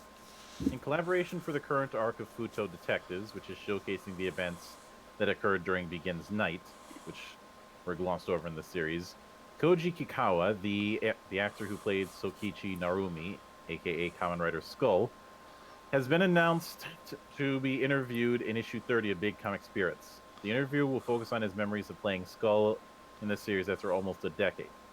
Along with playing Sokichi Narumi, Kamen Rider Skull, he has also contributed his musical talents to the series by performing One World, which was the theme for Godspeed Love. Sokichi's character song in Double, Nobody's Perfect, and the theme for and the theme for Movie War Core alongside Maki Oguro, Heartbreaker. While I do like this, and it reminds me that I need to catch up on what I can regarding Futo Detectives. To be quite honest, that's not the story that that's not the story that I'd be interested to be filled in. To be quite honest, there's only two unknown stories that I'd want to see filled in, and maybe they've been tackled by the manga, and maybe they haven't. But Okay. the first one is the early days with him and Shroud. That has not been That's covered. a lesser one.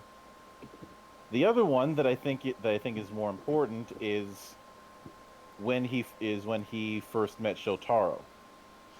Ooh, yeah, I can see that. Honestly, if they're gonna do that, I feel they should maybe do like maybe a small spin-off micro series for W. Focusing on Skull himself. I honestly feel that would be better because Futo Detectives is great, but I feel that stealing the spotlight away from W for so long would kind of be a little bit disrespectful. Skull's a great character and all, but it's called Kamen Rider W, not Kamen Rider Skull.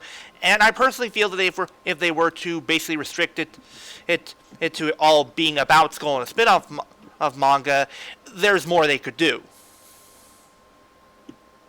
Yeah. I'm just saying. I'd want to see what it was about Shotaro that made the boss want to take him on as a student. I agree. I honestly would like to see that story.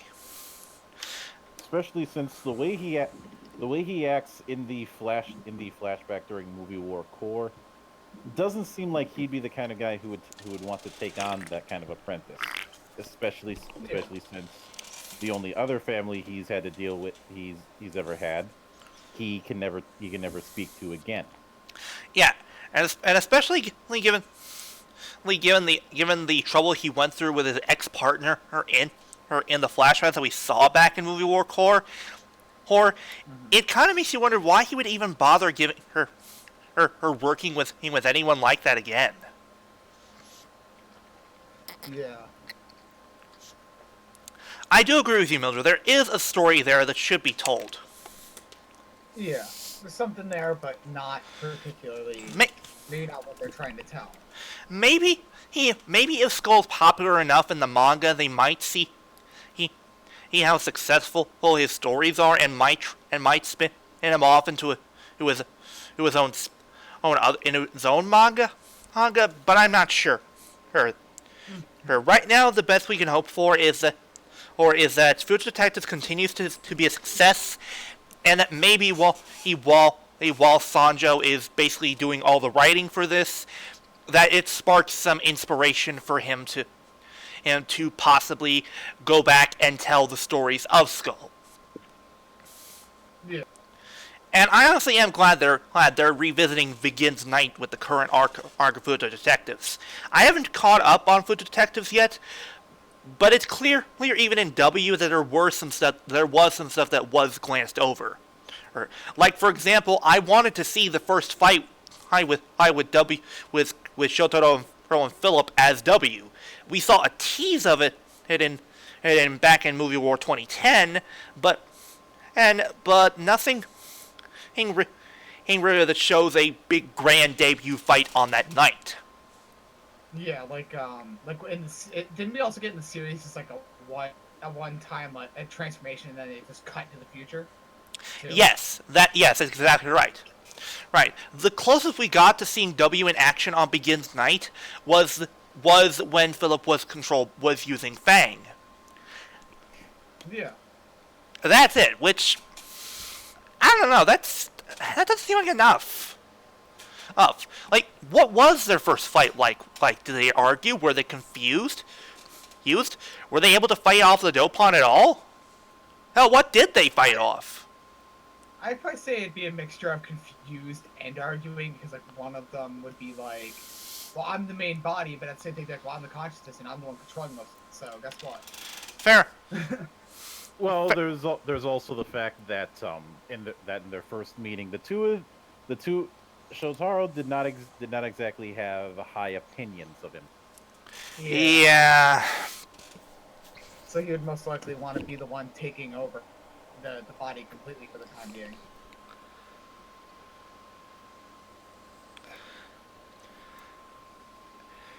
Yeah. Or I can see a case of a lot of one-sided arguments. Yeah. I can too. But now we have to move past all the fun for a moment because we have to address something that happened and involving in Power Rangers. We are sad to say that the voice actor who played Zeno Wing in Power Rangers Dino Charge and Dino Supercharge, Alistair Browning, passed away recently after a lengthy battle with cancer. This was revealed to us a few weeks ago, but we feel we had to address this. Yes, it is sad that this happened, and it's clear that a lot of people who worked with him and are broken up about it as well. And honestly, Zenowing wasn't really a bad character. Her Dino Charge was flawed, but I wouldn't ever call Zenowing bad. Bad really as a character. Is he better than Torin? No, not at all. But he didn't have to be. Yeah. And he's not even, and he can't really even be compared to Torin since it's like comparing apples to oranges since their upbringings and origins are very different. But from all of us here at the Toku Roundup, we give our condolences to both Alistair Browning's Alistair's friends and family. Yeah. Because that's not a fun thing to go. Yeah. But moving past this, we have toy news to cover. We're starting off with, oh, look at that, Rider Chibis, they're so adorable. Here, you covered this. Alright. Bandai has revealed essentially G3 across Z. They are being sold individually and as a set. If they are purchased individually, they're going to cost about 1,620 yen, $14.92. And if you're purchasing all of them as a set, it'll be 29,160 yen or $268.50. They will be released in October. Which, wow. Yeah, but That's, look at them all. They look adorable. They'll still kick your ass. I don't know.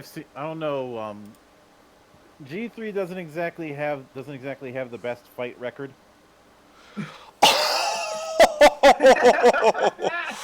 Oh. He is to Kamen Rider what Worf is to Star Trek.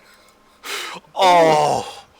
Ooh, that is a serious burn there, Mil Eldra.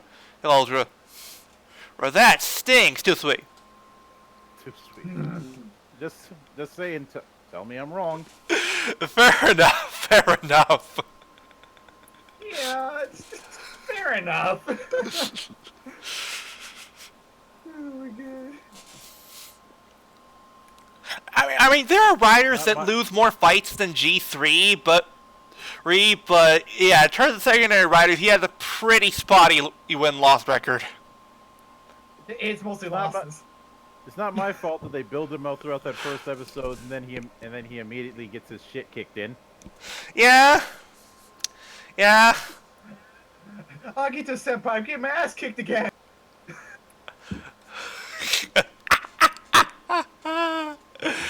Oh. Moving on. Okay. Next up, we have stuff involving stuff for Real Soldier. We have the Mosa Changer and Mosa Blade set revealed. Bandai has revealed the strongest Real Soul set DX, Multi Blade, and Multi Changer. The set includes the Henshin device weapon for Real Soul Gold, the Multi Changer, and his melee weapon, the Multi Blade. They can be combined to form the Multi Breaker. Each item in the set can be purchased individually. The DX Multi Changer comes with the Gold Real Soul and the Beady Beady Soul. The DX Multi Blade comes with the Mawari Soul. No. Yes, the DX Multi Changer.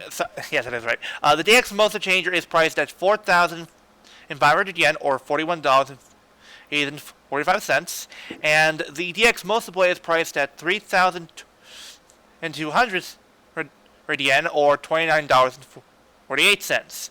The set is priced at 7,700 yen, or $70.93. Jesus.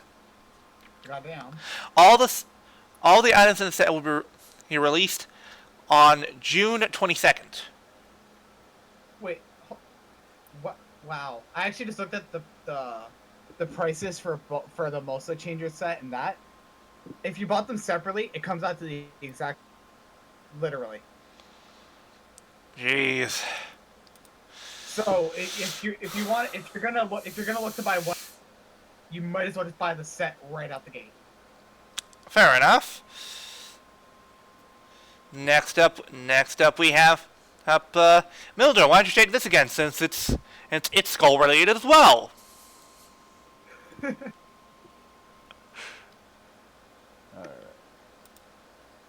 Skull Ride Watch revealed. The Twitter account for Televi-kun has revealed that a ride watch for Kamen Rider Skull. This will likely be bundled in a future issue of Televi-kun and is expected to be released in the summer. The ride watch is not of the DX variety. So it's a TV special, you fucks. Yeah, Painful display. yeah.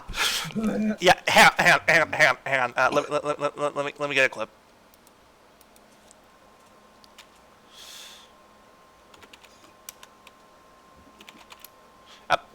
Here we go. Here it is.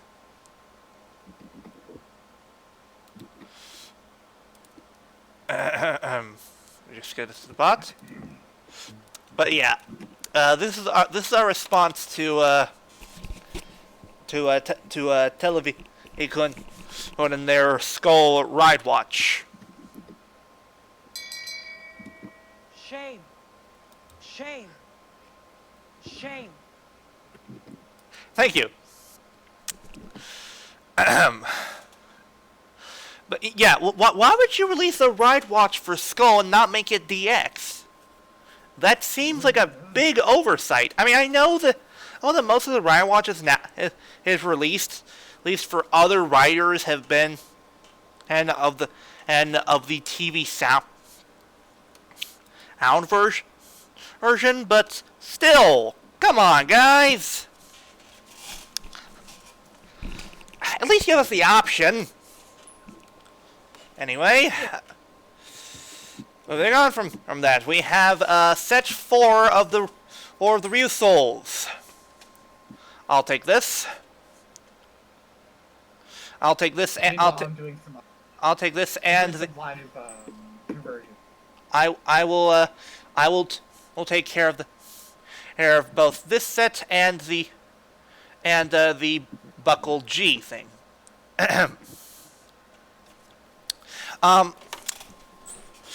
The Real Soul set at 04 has been revealed with official images. The set comes of the Kikei Soul, the Gyaku Soul, and the Puku Soul. Oh. Yes, those are weird names. It's Japan. What do you want? But, the set is priced at 900 yen, or $8.29, and it will be released in mid-July. The Real Soul Buckle G, he is an item normally that it's basically a repaint hand of normal, or Ryuso, buckle, only it's for gold. Yeah. Old. It contains two. It can usually hold two. One Ryuso in the main buckle, and two on the side slots. In addition, this buckle comes with the Yawaraka sword. Not really sure which one that is, but okay. It is priced at 2,800 yen or $20.79, and it will be released on June the 22nd. Now then, moving on, we have stuff involving in Kishiryu Neptune and Spino Thunder. Hero.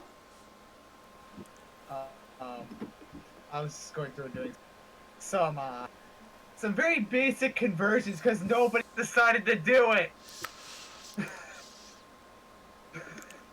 Hey, don't blame me. I'm not the one who writes the article. All right. Yeah, and unlike a certain someone who did those articles, I at least did it when I was giving someone the images. But that's besides the point. Ooh, that is a thick burn.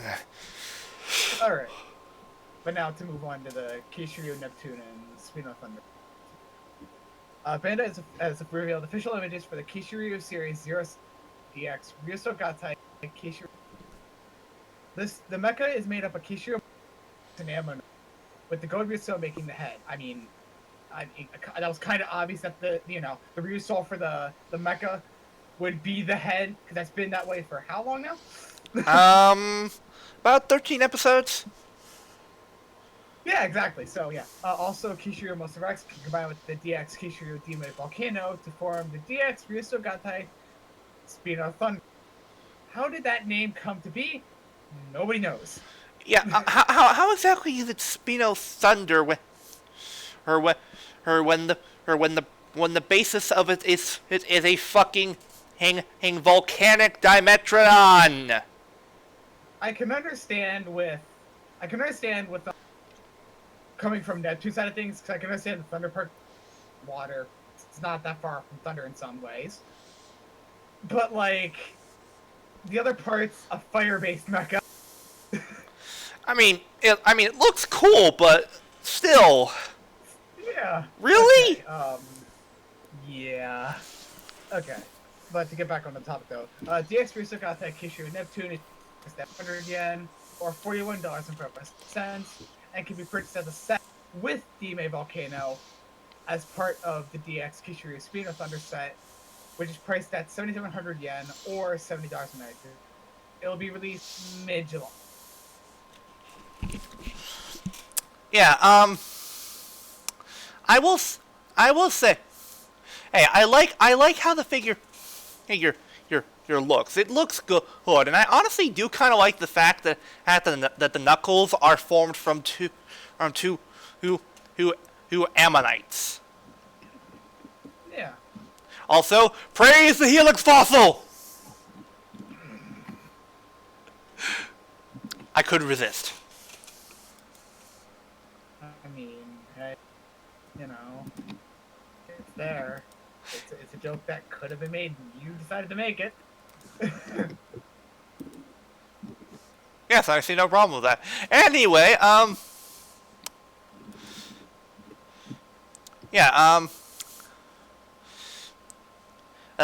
Mildred, since again you're one of the very few people who've watched SSS Gridman, why don't you take this next news?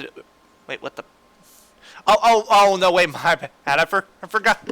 Oh, that's not hilarious. I wasn't looking at the correctly. I'll take this next one. This is involving the guy soul can,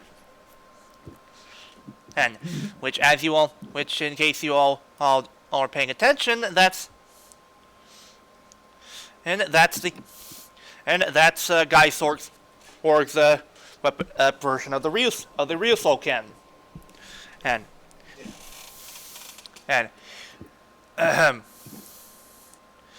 it was revealed recently, and it will come with the DX Gaisorg Ryusoul, and it will come with, of all things, a Kyoryuger Ryusoul with the dinosaur form looking similar to the head of Gabutira.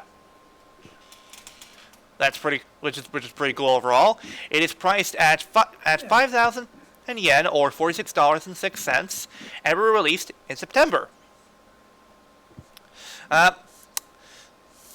The only comment I have to ask is, do you think Guy Sorg is a fan of Prince?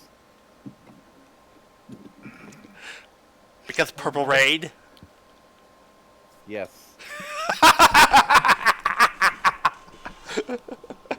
Oh, well, that was wonderful. In fact, for that, why'd you take the next bit of news? It's involving Beast Morphers. Okay. Beast Jet and Beast Wrecker Zords have been revealed due to new listings of Toy Wiz. We have the newest figures for Zords in Beast Morphers, those being Jet and Wrecker. These can be combined with the other three to form the Beast X Ultra Zord. Both are priced at $29.99 and will be released in September. Okay, standard fare. I will say that they look all right, though I have to make one comment about it involving the Wrecker Zord. Because Query. Yeah? Oh my god, man, what is up with your face? Look at that thing! Look at that face! What? Hey, what happened? He got into a bad bar fight.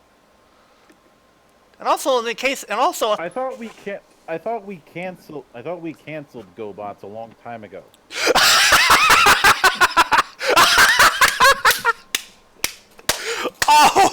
Oh, Milka, that was wonderful, absolutely wonderful. Oh, too sweet again. You're on a roll tonight. I'm just saying, with how immobile that thing looks, and the fact that a stiff breeze looks like it could knock that thing over.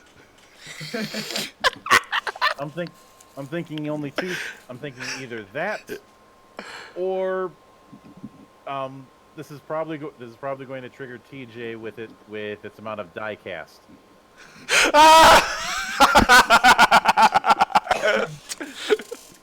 Oh my god. Oh. Jesus Christ. But seriously, what happened here? And that thing does not look good at all. Oh, especially in the head department, because not only does it not look, does the head look bad? Look at the horn. That thing's bent to shit. And the thing is, that's not what's drawing my attention. What is? Drawing my attention is the fucking legs. Oh god, yeah, those look like they cannot move for shit. The whole thing looks ridiculously balance heavy. Yeah, and this. Sorry. Brush that thing the wrong way. It'll fall over. The head is my biggest issue with the thing, because I have checked the Japanese version, the head is a lot more solid looking. Thing. I've heard that apparently Hasbro has a problem with not being able to take proper product images, but if that's the case, then Jesus, you guys must have fucked up badly if you made it look this bad. Yeah. This feels like a commission job. It does. It really does. And a bad commission job at that.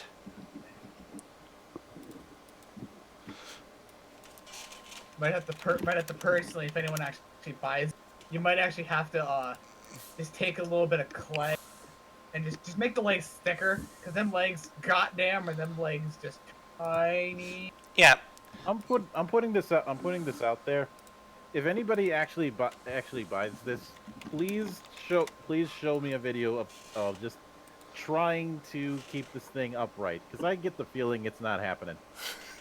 Yeah, but yeah, not only is this a bad commission job, but in the words of the late great Leonard Nimoy. This is bad comedy. Thank you.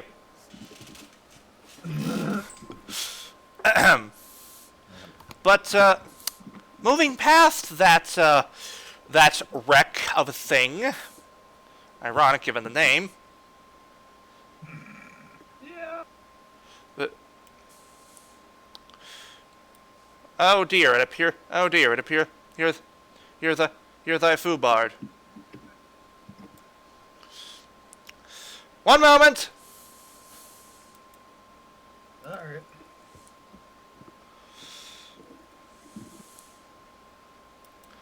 Wait, we'll check something real quick.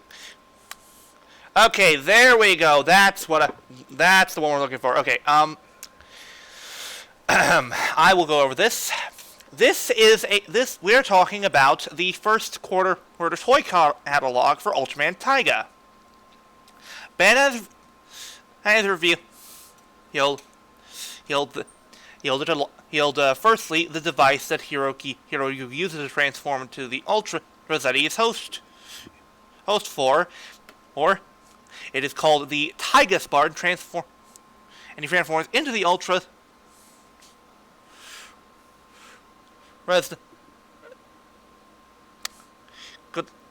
Good lord, this has been redundantly. God damn it, Flutter. There are 3 types of Taiga Spark accessories. There are keychains, bracelets, and rings. The keychains allow Hiroyuki to transform into any Ultra. The bracelets carry the powers of past Ultras, and rings carry the powers of enemy kaiju. The DX Taiga Spark includes the Taiga keychain set and the Orblet set.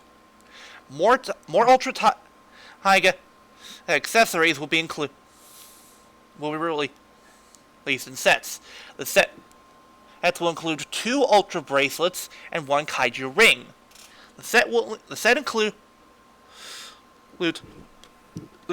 Ultraman Rosso Olet, includes the Ultraman and Rossolet, Ultraman Bluet, and the Herboros ring. The pretty sure they're supposed to be divided into sets, but the Ultraman G-let, the Ultraman X-let, and the Galactron ring, and finally the Ultraman Ginga let. We really need to talk about Flutter about structuring sentences. The Ultraman Victory and the Hegemel ring.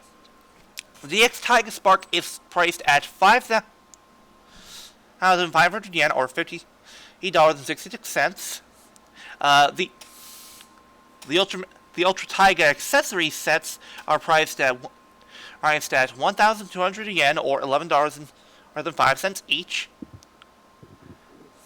Next is Ultraman Taiga's power-up item, the Photon Wing, which he inserts into the Taiga Spark arc and gains the ability to access his Photon Earth form. The form expected to debut on August 24th. Finally, the Tregear Eye, which we were not able to include on this slide, sadly. Lee is the henshin device for Ultraman Tregear. In order to transform the form into Ultraman Tregear, the user presses the button on the side of the item that unveils the Tregear Eye. It also comes with the Night Fang ring. That's a lot of stuff. And it's not just that, but so Fleur, what happened to the whole conversion thing? I had to go through the rest of the doc and do all that. Yeah, I hear you. Also, is Mildred back? Yes. Excellent. You're just in time because the next up we're covering a Figma from SSS Gridman.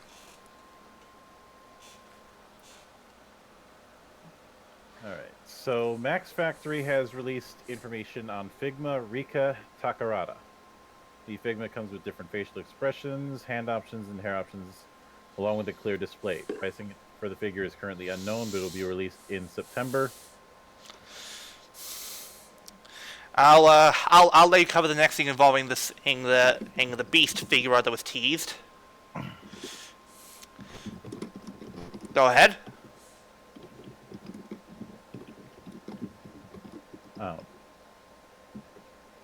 Bandai has teased the next SH Figure Arts to receive a Shinkoku Seiho release, that being Kamen Rider Beast. Currently, release details for the figure are unknown, but we will keep you updated when more release details are revealed. Just putting this out there. As one of his accessories, he needs to have a giant bottle of mayonnaise. Yes! Please. In fact, When I say please. giant bottle, I do not mean like a big bottle of Miracle Whip that you might get at your store. I mean the kind of thing that would be a mayonnaise cannon. Oh my God, Mildred! I just had this wonderful thought of an SIC version of Beast coming with an accessory, a giant mayonnaise cannon he can mount onto his shoulder. Yeah, that's what I'm going with. Hell, Gintama got away with it. I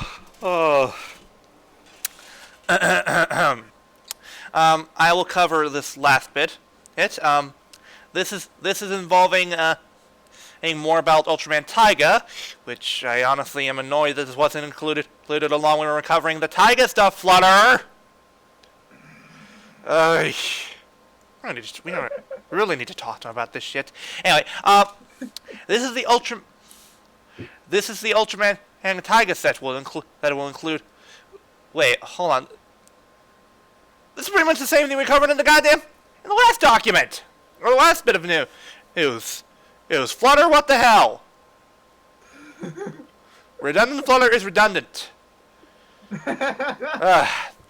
This basically a set of all the items we covered before, only they're in a nice little bundle like the most breaker set we covered before. Or all the items were released on July 6th.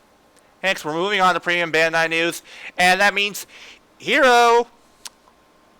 It's time to discuss the sneakers and the underwear.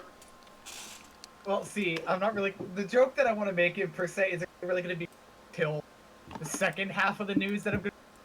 Yeah, but you might as well cover both of these little bits of news since they're on the same slide.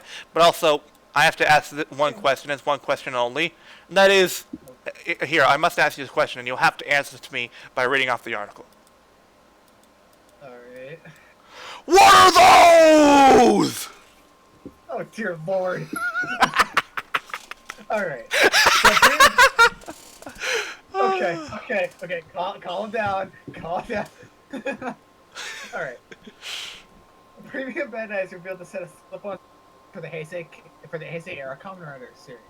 The stickers include designs for Kuga, Ryuki, Faiz, Blade, Double, and Gaim. The Kuga stickers are red and include Kuga symbol and Grangi language symbols. No, I thought they would have included Agito stuff. What? No.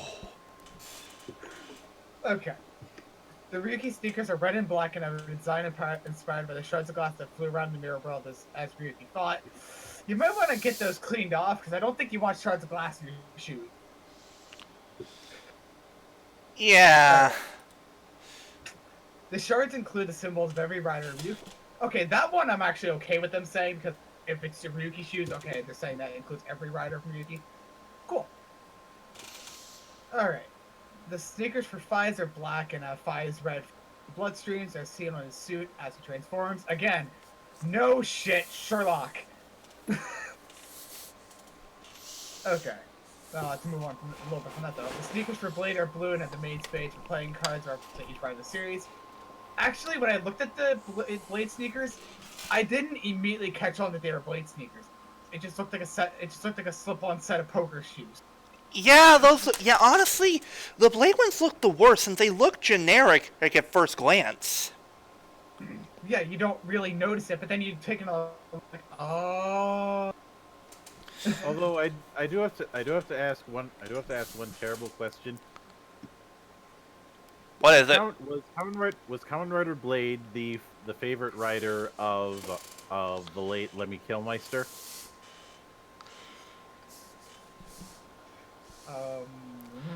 I feel like we're missing a Maybe, joke.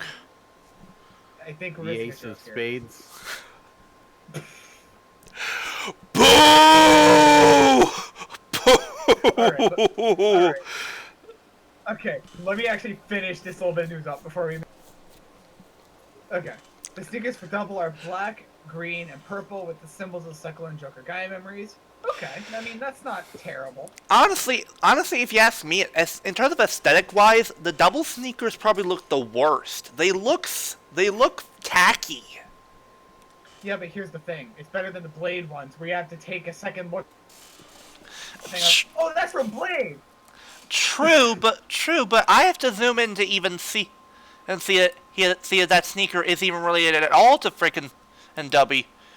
Because all I see is a massive swirl of purple, whole white, green, and black. Yeah, okay. Let me get the final sneaker done then. Okay. Finally, the sneakers for Gaim is black with the design based on the Hellhound block sleeve clipped onto one of the plants. Okay. I mean, I kind of almost expected a little something different, maybe of all the fruits from Gaim, but hey, you know, whatever. Honestly, these don't seem bad. Honestly, if you put a gun to my head and ask me to pick one, I'd probably pick the Ryuki one since they look good. Since they not only look the most aesthetically pleasing, but they also look distinct as well with all the different emblems. Yeah, you actually can look at it and be like, I know exactly where that's from without even having to take a second glance at it. Yeah, they're very obvious. They stand out. The rest of these look very submerged. Yeah, the only one that gets away with it is Fize's one, because Fize's whole motif wasn't that, like, detailed. So it's like, okay, that one kind of gets away. Yeah, but the rest, these seem like knockoffs you find at a thrift store, or at Hot Topic.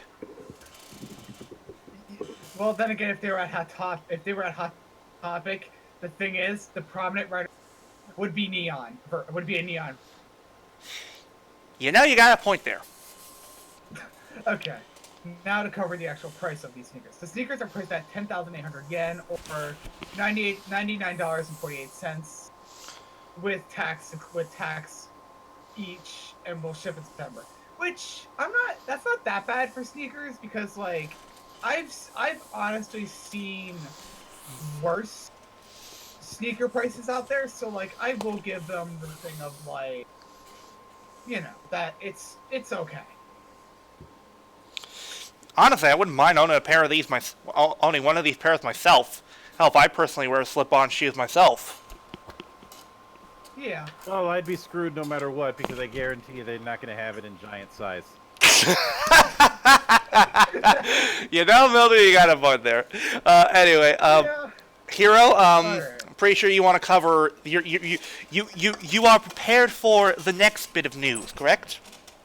Oh yeah, I'm definitely prepared for this. I can only make the joke at a specific point, but you will know that point when it comes up.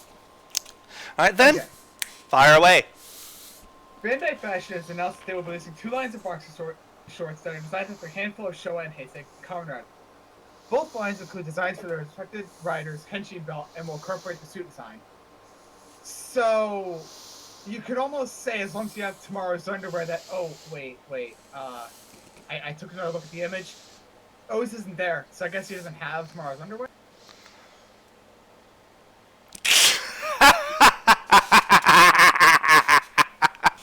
And you called my Ace of Spades joke bad.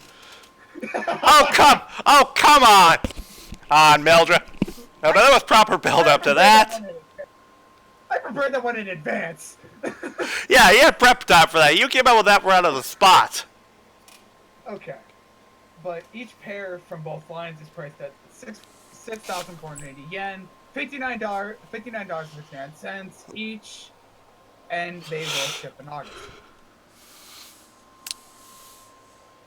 Which, okay, like that definitely the box shorts is one of the weirder things that I have seen. That's probably the weirdest thing we've had to cover here at the Toku Roundup. I get that feel of, why does this exist? Yeah, like something else that Scott doesn't like to mention.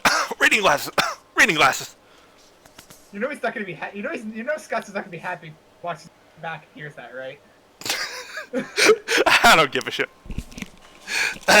Anyway, moving on. We have stuff involving t-shirts. Alright, I'll take this.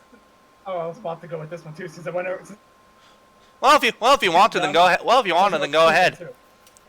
I mean, I might as well finish off the ensemble minus the pants. Go ahead. Go ahead. Alright. Premium Bandai has revealed the next entry in the collection of Karamura t-shirts designed by Yoshihiro Sugihara, I think? Is that how you say his last name? I think so. Okay. The design includes Karamura Agito, Karamura G3. Okay, with G3, there has to be something on the back that says, I lost almost every fight I'm involved in.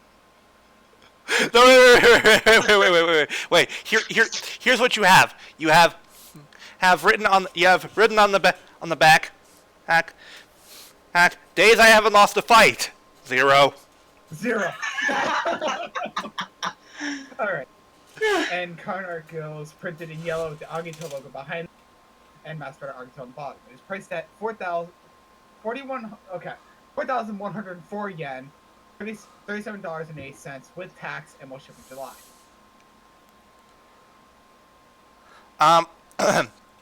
By the way, Flutter, why isn't the Tiramigo plush charm moved down to the bottom? With the whole Ryusou gold stuff. Because it's... Wait. Let me check. Didn't we already agree on that? I see it with the t-shirts. Because it's getting released with the t-shirt.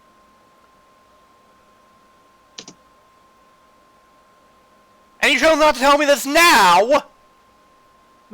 Sorry. Whoop. I mean, at worst, we can just go over it with it now, and then just. Oh, it's on a complete different slide. Okay. We'll cover the bloody t-shirts. Or it's mention this and say, oh hey, look, this is the actual keychain that was supposed to be on the slide, but wasn't for some reason. Flutter, I dedicate this one to you. You fucking numpty!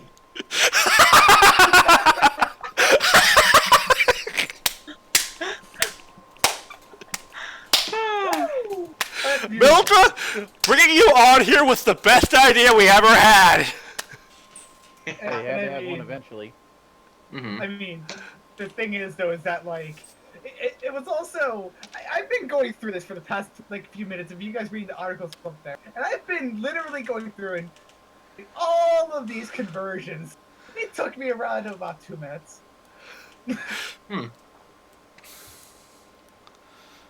Anyway. Flutter, since you've been gone for so long, where the hell were you? Sorry. Yeah. Okay, Flutter, if you're going to be away, type that in the damn chat! Okay, my mistake. Take all these advice. Take all these advice. We might have to ask her, but eventually... Rate and fig. Anyway, Flutter, real soldier shirts, go! Okay. So, Premium Bandai has revealed the new line of shirts for Kishiryu Sentai Ryusoldier and a plush charm for Tiramigo. First is a long sleeve shirt with which the front of is printed with the lightning bolt mark for the team, as well as the logo for the team and wordmark logo for the series. The sleeves have designs for the helmets printed on them. Next are 3 different Ryusoldier t-shirts. There's one of the t-shirts has an SD design printed or pattern on it with a design with the Senshi designed in the chibi art style. And their catchphrase is also printed on the shirt and the team name between the words and the catchphrase. Right sleeve has the Ryusoulger symbol printed on it. Next is the deformed pattern, which features chibi heads of the Ryusoulgers and the symbols for their Kishiryu and Ryusoulger and the word Ryusoulger between them. Finally, the decision word design has the 5 Ryusoulgers with their roll call next to their images, as well as the series name written in calligraphy. All 3 shirts are made of 100% cotton. They're priced at 3,780 yen, or $34.82, with tax, and will ship in June. Finally, Ko's Kishiryu Tiramigo has been made into a plush charm. It is 20 centimeters and is made of polyester. It is priced at 3,240 yen, or $29.84, and will also ship in June. Yeah, so, look forward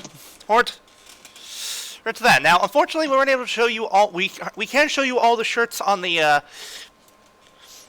slide, so we just picked the one with the chibis. Go look up the other ones if you're really curious, and, use your imagination, and for this. Anyway, next! Next, we've got,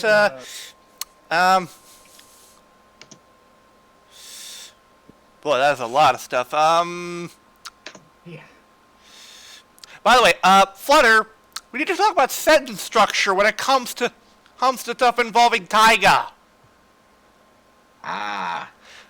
Also, question: why did you include a set head of things that was already that we already went over in the first quarter or toy catalog section? Ah, my mistake. Well, the thing is, though, I did actually see it, though, is that that set that what you were talking about in particular had involved with the Titus and stuff. It had some, I think, the keychains or whatever they are for the power. Wait, don't you mean tight ass? Yes, I mean tight ass. I wanted to make that joke, ran past it. I was gonna say they said it wrong again. It's tight ass, not Titus. Okay. I'll take this next bit with the. So, as you all know, King of the Monsters was released recently. For Godzilla. Well, as a result, Japan Band decided to make some money off of this. Yes, because it's also the 65th anniversary. For Godzilla as a whole. Yes. We have 8 T-shirts designed that we purchased, 2 hoodie designs, and 3 tote bag designs. Alright, so finally we have a Denim Happy Coat Godzilla 65th Anniversary jacket. The front side of the jacket has Godzilla's skin from Okayama black denim. The inside of the jacket has a collage of posters of every Godzilla film. The jacket only comes in one size and is made of 100% cotton. These shirts are priced at 4,320 yen, or $39.79, with tax each, and will ship in July. Pre-orders are open until June 28th. The hoodies are priced at 7,344 yen, or $67.65, with tax each, and will also ship in July. The tote bags are priced at 2,700 yen, or $24.87 each, and will also ship in July. Everything seems to be shipping in July. The 65th anniversary jacket is priced at 35,100 yen, or $323.31 with tax? Yeah. Oh, God! That's an atomic breath blast to my wallet. Jesus. Yeah. It will ship in July. Or in August, actually. August. Blech.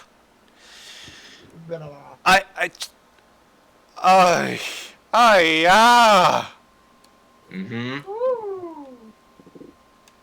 Why would you pay that much for a jacket? No, right? Jesus. Well, Whales. you do. The other thing is, the other thing is though, you know, it would have been funny if I would have covered that news, because then I could have finished the ensemble, literally minus the. Yeah. All you'd be missing is pants at that point. You know, he's got a point. Yeah.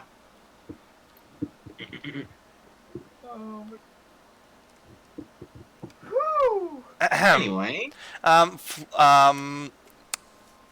Who wants to take a step involving the Hopper brothers? I might as well, since I've been covering the clothing so far. That seems to be a running gag with you. You're a clothing guy. Yeah. Well, it just seemed to work out with the O's underwear, and then it just kind of trailed from there. Happening. Alright. But Premium Bandai has revealed the next entry line of Kamen Rider merchandise, which are t-shirts for both Kamen Riders Kick Hopper and Punch Hopper. The shirts come in two designs, those being visual pattern and serif. The visual pattern designs show both riders back to back as to face the opposite direction with the Zek logo and Master Rider Kick Hopper and Punch Hopper. The serif design includes a green Kick Hopper Zek logo. Someone just laughed at me. Did someone just laugh at me? Yes, we did. Mm-hmm. Anyway. Alright, and Master Rider Kick Hopper in the Master Rider Kick Hopper in the center design. On the back is a gray Punch Hopper Zek logo with the phrase "I'll dirty the sun," and Master Rider Kick Hopper in the center. I never understood that catchphrase for him. I never understood this. That's an actual catchphrase? I thought that was just a bad translation. Nope, that's a catchphrase. That's How a do you catchphrase? How do you dirty the sun? Oh, Yeah. Whoops, silly me, I forgot to change the slide, my bad. Botch. Anyway, but how do you do that? How does one do that? How do you dirty the sun? You can't really dirty the sun. It's the fucking sun. It's so hot that any dirt you would at it just kind of goes. Woof. Yeah. The closer you get to that is when the moon is mooning us. Yeah. The closer you could get it to dirtying the sun is throwing something in the sun and it'll still live. Hi, Phoenix. How you doing? Yeah. Oh, that's rumors Phoenix is still dying in the sun to this day. All right. Anyway. You know, I'll bet you anything, even as agonizing as that is, that's probably still more enjoyable than watching the Dark Phoenix. Yeah. Honestly, I might join if it's what I'm thinking. If the Dark is what I'm thinking it to be. But still, okay. Let me get back on the topic here with this. Both shirts are made of 100% cotton. The shirts are priced at 3,240 yen or $29.84. That's for each of the shirts at that price, and will ship in July. Which that's not that bad. Yeah. It's not that great, but at the same time, you know. True. Now then, Flutter, why don't you cover this next bit involving Real Soul Gold? You still don't want to give me the pants. You still don't want to give me the pants I need, huh? I still need pants here. Okay. You can take the double stuff. Yeah. Anyway. Premium Bandai has revealed cosplay items. Yeah, civilian cosplay items for Ryuso Gold. Hanaro. His outfit consists of a white, gold, and blue coat, belt, a gold ring made of silver 925 plating and painting with the Ryusoldier symbol carved around it, a brown bracelet made of cowhide, brass plating, and alloy plating, and lastly, a gold and blue long sleeve shirt. The coat is made of 100% polyester. coat and belt set is priced at 41,040 yen, or $378.02 with tax, and will ship in August. The ring is priced at 14,040 yen, $129.32 with tax, and will also ship in August. Well, basically, all these items will ship in August if you buy this stuff. Yeah. The items. The bracelet is priced at 7,020 yen, $664.66 with tax, and the long sleeve shirt is priced at 11,880 yen, $109.43 with tax. So yeah. At least all the Ryu soldiers have cosplay items. Yeah. Oh, also you'll notice in the corner we have the plush Tiramigo that I was supposed to include on the T-shirt slide, but apparently Photo forgot to tell me that that's included. Whoopsie.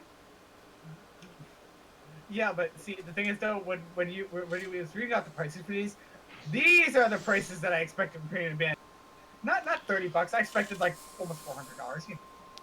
Yeah. Right. That's Premium Bandai's #1 role, to suck your wallet dry. Yeah. They are literally a succubus for your wallet. Pretty much. You know, it still boggles my mind that they have not had any sort of partnership with Games Workshop.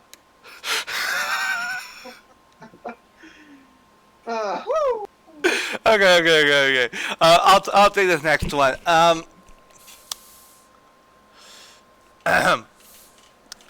We have reveals of the next bit of Ryu Soldier fashion items, that being necklaces that include designs inspired by each senshi.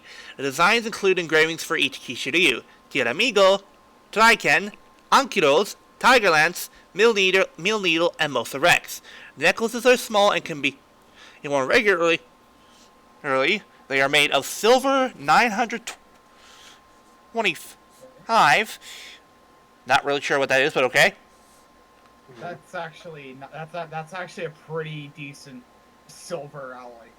Wow, that's actually really cool. The chain is measured at 450 millimeters, with the adjuster being measured at 50 millimeters, and the engraved symbols being 17 millimeters high and 8 millimeters in width. And in weight. Wait. Are you sure it's not width? Yeah, I think it's width. Yeah, I'm not sure why it said weight in the article. Let me just fix that. Yeah, just real quick. Width. Just don't mind They are priced at 7,020 yen, or $64.60, and will ship in August.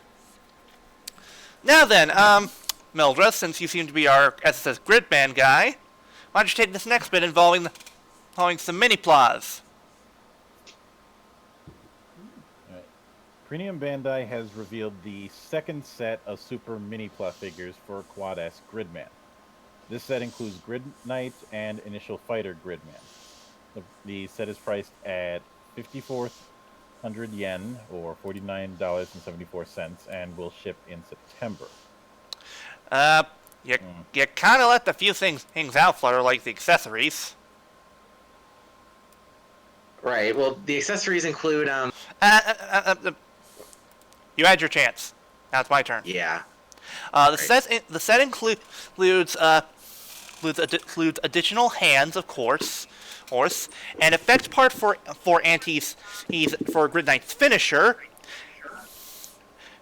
Why do I hear an echo? I don't know.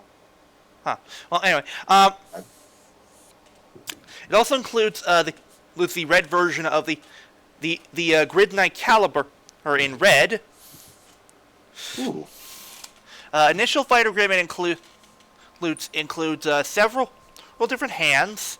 I think that's supposed to be the sword thing that he used in I think that sword part's supposed to be used for normal Gridman for when he used that in one episode. But he includes an effect part for the Grid Beam attack. And as a reminder, kids, Initial Fighter Gridman was the Gridman that we first saw in the first episode. That was basically the muted colored with all the light blues and greens, the purples and the grays. Mm-hmm. Ooh. Yeah, that's pretty cool. In addition to that, we have the another Ride Watch set Volume 3 revealed. This set will include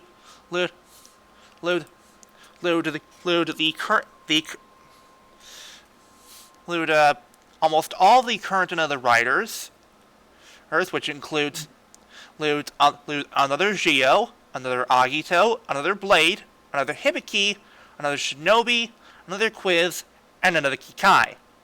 The set is priced at 3,960 yen, or $36.48, and it will ship in October.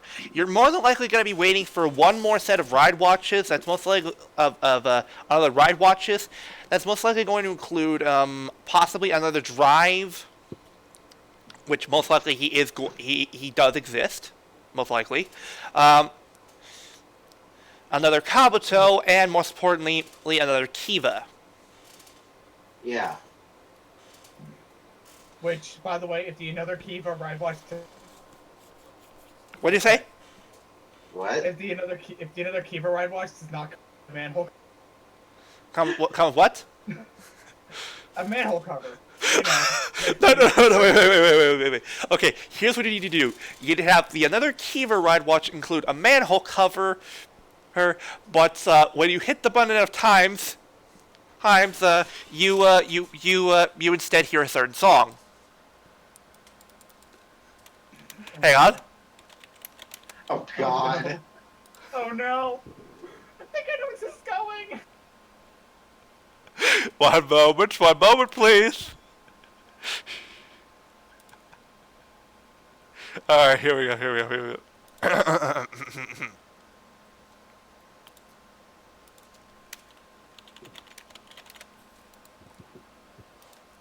It needs to play this song.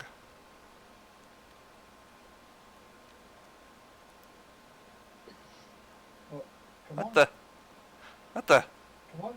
come on, Steve! Start playing the song. Come on! What's wrong with the bot? Odd. Weird. Okay, Working. Yeah. That's weird. let's try this. Oh no! Oh yeah! God damn I'm not it! playing it. Did even the bot not want to hear my joke? I guess the bot doesn't like the joke.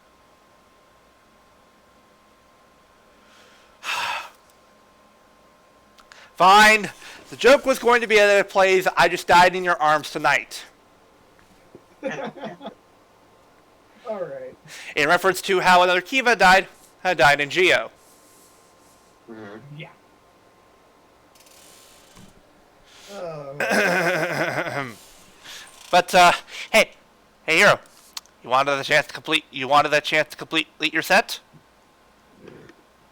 Okay. I'll be making the joke as soon as it comes up, but in collaboration with Beauty Beast, Bandai Fashion is a small clothing line. A double. The clothing Wait. line Beauty what? Beauty Beast. Beast! Damn it. Alright. The clothing line includes track jackets, the Cyclone Joker, Kamari Joker, jogging pants, pants! Finally, pants! and a knapsack. The track jackets are priced at 41,040 yen, $378.03 each. Jogging pants are priced at 19,440 yen, or $179.06. And the knapsack is priced at 10,584 yen, or $97.60, and will ship in September. Hmm? They're joke. Finally, my pants! I finally got pants! Damn it. Honey, where are my pants? Here they are! Oh. That joke was an hour in the making.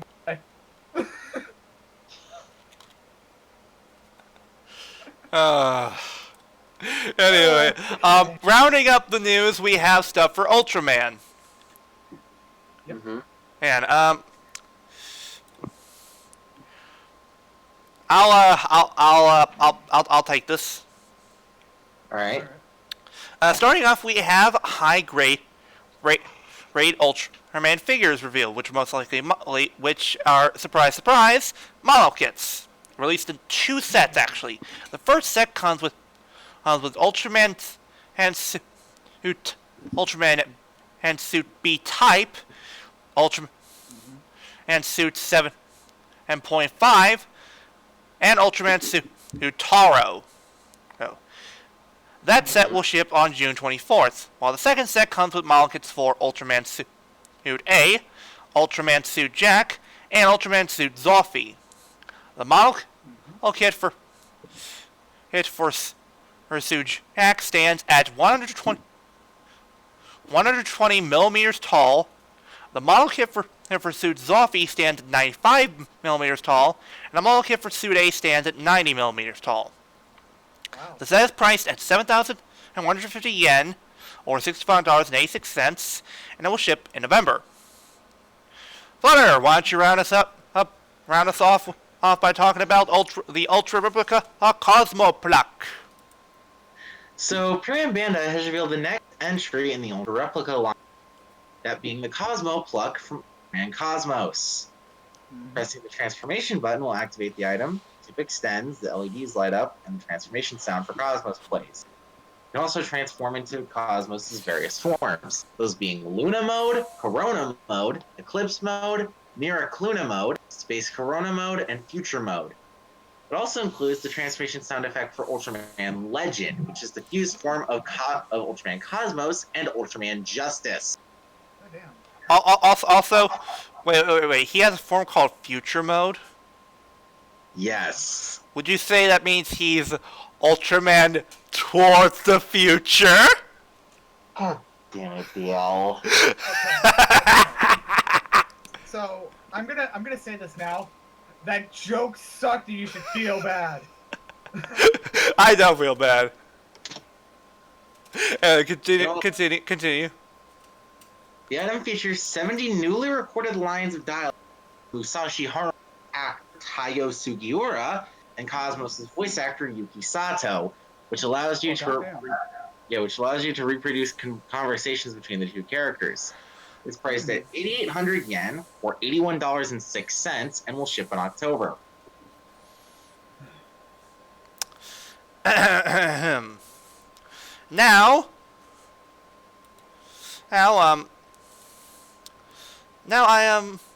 Now we've gone through that. I believe it's time for something special. What was it? Oh yeah, I remember now. How it's Superhero time starts now. okay. There we go. Yes, it's superhero time. We're starting off our weekly episode discussions with talking about the conclusion of the Kabuto arc with Geo episode 38, 2019, The Chosen Kabuto. What is it? Nothing. I'm just yeah. Anyway, continue. So, last time we found out that Earth is pretty screwed because there's a giant asteroid headed towards it that unfortunately Sogo can't blow up on his own. Yeah. Call Michael Bay. No! He'll make it worse! He'll At least make we'll get Bruce Willis to fix the problem.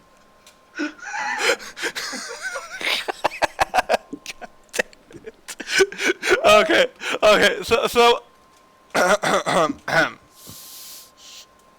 now, Woz actually comes up with a plan on how to destroy the meteor. That being that Sogo will use Forze armor to bring him while he's in Woz Ginga finally into space, wherein Woz will enter the meteor and change it to Woz Ginga Tayo. And basically burn up the asteroid from inside out. Well, Yeah. he had Sogo then had to use the build right watch for. We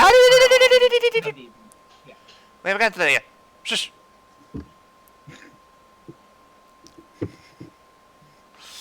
Ahem. Anyway. Now, the thing is, they pretty much have everything they need to go. Yeah. Oh, I mean, Oh. they have the watches there, so all they have to do is go into space. unfortunately, Lee Zen Kageyama decides to steal them and say, "Oh, you need to destroy the asteroid? Fuck you! You there are you." Oh no, wait, I'm sorry, I forgot. They actually arrange a trade for the Ride Watches in return for Kagami's life.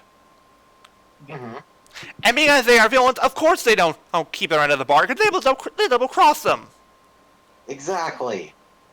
Should have known better if you'd seen it. If you'd seen one run of Shadowrun, the deal always goes south.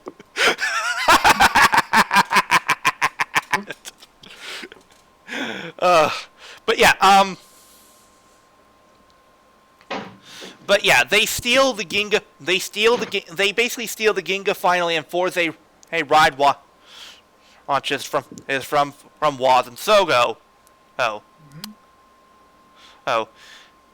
Now the thing is, why do they want to stop that? Why do they want to make sure the meteor hits Earth? Well, it's because the meteor is packed full of worms. Yeah, again, not very surprising considering the last few meteors have been doing that. I'm pretty sure there'd be a giant one though. Yeah. Hey guys. Now, naturally, everyone points out the idea of, if you do that, you'll basically turn the Earth into a fucking wasteland. Or rather, in this case, what happened in Kabuto Godspeed Love. I'm not wrong. No, you're not. Nope. Yeah, but, now, eventually, Gaze comes across Yagaruma. That's K-Copper, right? Yagaruma is it's the one who looks like he looks like Gold on Gold, right? I think so. Yeah, then he's a green one. Yeah.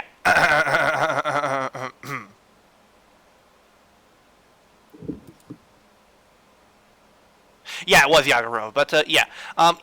Gaze comes across Yagaruma and essentially asks why he's even doing all this, and says that he's doing it because, well, even though that worm just looks like Kageyama, it acts like him, and it's closest he has to his little brother back. However, he says that if Kageyama goes rogue, he'll be the one to end his life. And apparently he did that before in the series. Someone want to explain that deal? I will do that. Oh, well, thank you, Mildred. Go ahead. When near the end of it, when it seemed like the natives might actually be on humanity's side and were handing out those pendants. It turns out that Punch Hopper had one, and it was slowly turning him into a worm, into a native type worm. But he wanted to still keep his humanity, so he asked his brother to finish him off before the transformation finished, which he did. Huh. Wow, that's Oh. actually kind of dark and sad. Yeah. I mean, it's also a little heartwarming that he actually asked him to say, "Hey, before I do fully transform, finish me off so I don't hurt anybody." Yeah. I mean, it was less about not wanting to hurt anyone and more about wanting to die as a human. yeah, it's more about maintaining his humanity.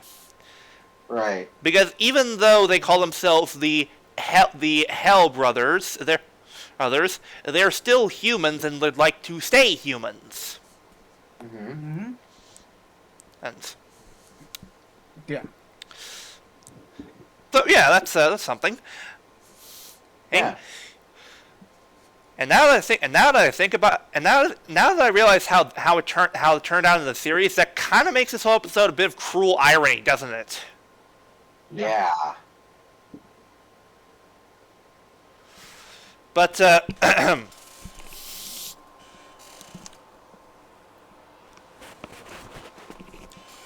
but yeah, so naturally when Ur finds out about this, he says, "Fuck this shit! I don't want to die." So he freezes time, takes the ride watches, and says, "I'm giving these back to the riders. I don't want to die. I don't want Earth to be destroyed." Mm-hmm. Which this is the only other time, besides I think with Ginga, that the time trackers have actively with the riders. Yeah. Well, not quite since, and Schwartz then takes them and basically has other plans with them. Now let's talk about Tsukiyomi and Tsukasa. Yeah. As we discussed last time, they travel to the year 2058, 10 years before the time of Omagio. Mm-hmm. Yeah. Now, Tsukasa takes Tsukiyomi to a house, and basically, and it also turns into a chef, which I'm pretty sure is supposed to be a callback to the Blade arc from Decades, since he was a chef in there. Not really sure why, but okay. But they reach the top, and discover that they see a girl at the top in a white dress and such, identical to Tsukiyomi. Yeah. And we also see a man. See a teenager, little older than her, wearing a black hat and hood. And she immediately realizes that they're from a different timeline and they're not welcome there. And they immediately leave. And in case you couldn't put two and two together, we'll just flat out spell it out to you. Yeah, Tsukiyomi is actually Lee Schwartz's little sister. Yep. Yeah. And the thing is, though, that like when you look at the scene in that particular light, you don't see it right away. But then you think back to the way Schwartz was dressed when he first showed to Soga. Yeah. In that exact same garb.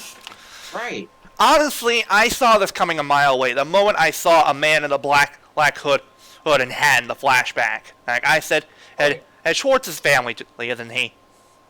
And sure enough, he is. I saw it even before then because her being able to like freeze so freely, and then Schwartz always keeping an eye on her like that. I knew there was something there. Yeah, but Schwartz says that in order to stop the asteroid, there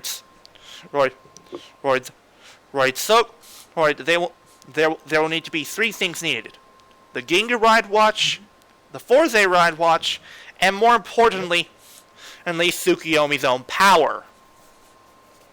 Yep. We then cut to all the riders basically having a standoff, i.e. Kagami and he was Sogo and Gaze fighting against Punch Hopper and Kick Hopper in a pretty cool engine sequence. Yeah.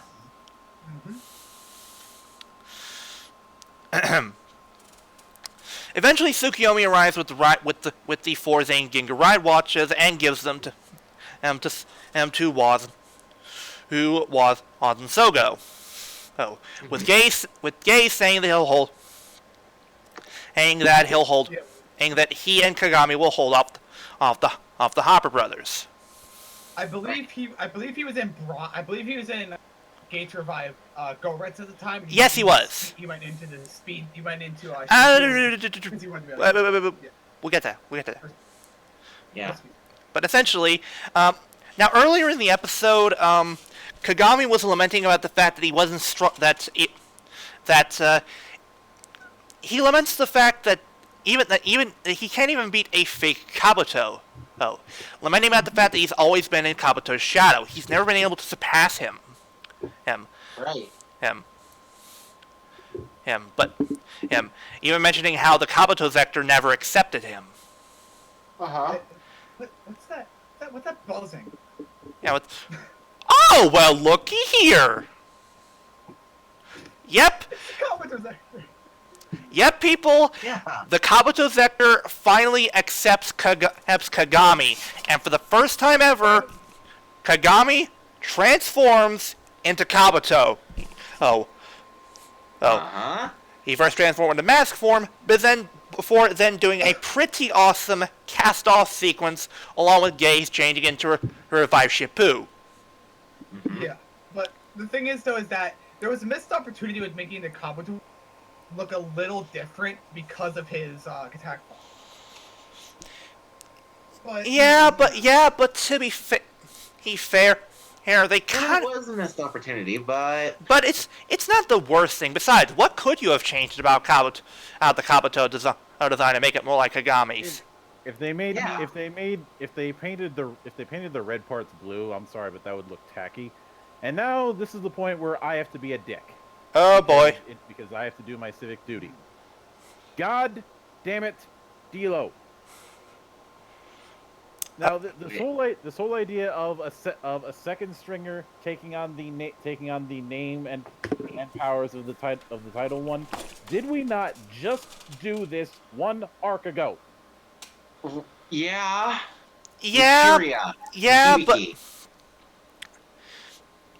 but it's not really the exact same aim here. In the details, no. In the broad but I can't unsee that we just had a similar thing, and I know why they ended up doing that, because Kabuto's actor is not coming back. I think he's still working on stuff in New Zealand. Actually, there's also another reason why they won't hire back Kabuto's actor. Spurned. Apparently, I've heard something about he apparently started up his own acting agency. No shit. Well, that'd do it. That'd do it. Yeah. Too. Now, granted, I think the way agencies work in Japan is kind of stupid, but it is what it is. right. Yeah.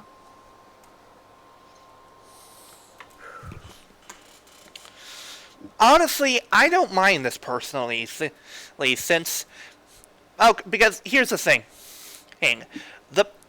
What I see being the big difference between this and how Kirya gained his powers is in Hibiki. Back when in Hibiki, the original series, Kirya basically gained these powers by basically doing jack all. Yeah.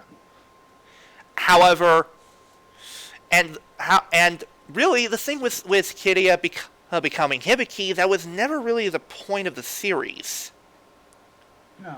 However, in Kabuto, in my opinion, this works honestly better with Kabuto, because the whole point of the series, even from the beginning, was that Kagami was always second fiddle. Well, he was never the best. He wasn't even the main writer. Hell, from what I heard, it took him a while to become a writer. But then again, he did use the horror sector basically, to be. Yeah, but to be fair, the B Zector was kind of like the bicycle of Kamen Rider. Everyone used it at one. Yeah, just like the Delta Gear. Yeah, that's where a lot of the term the horror stuff comes from. This is like it's been with everybody. Yeah, but the point is that I see where you're coming from, Mildred, but I feel the framing of it here works because of how Kabuto was always framed, and how it's more well known about Kagami's whole inferiority complex. I don't mind about the fact that he came Kabuto here, and honestly, I feel it was the smartest move they could have made. Yeah.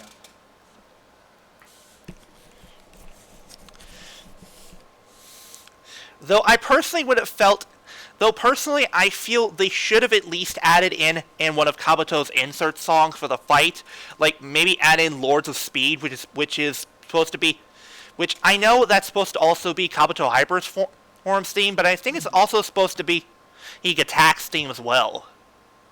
I think. That's what I've heard at least, but yeah, I'm bothered by this because we've heard insert songs from writers in other fights before. Why can't we do the same here? We heard Kagayaki from Hibiki's fight. We heard Believe Yourself from Agito during his fight. Why can't we have heard a cool song from Kabuto here? Yeah, I like, get Lords- the like Lord of distinct, I get the Speed. distinct feeling that the reason for it is bullshit. And what is that bullshit? I have a sneaking suspicion that it's that the reason why has to do with rights. I am not sure about that, Mildred. You're right. Mildred, because the main reason why I say it is because of the recent release of the writing music from Avex. Yeah, the 20th anniversary music collection that they released last month. Although barring that, it could be just as likely that we have a classic case of Hanlon's razor. Yeah. Don't assume malice when stupidity will do.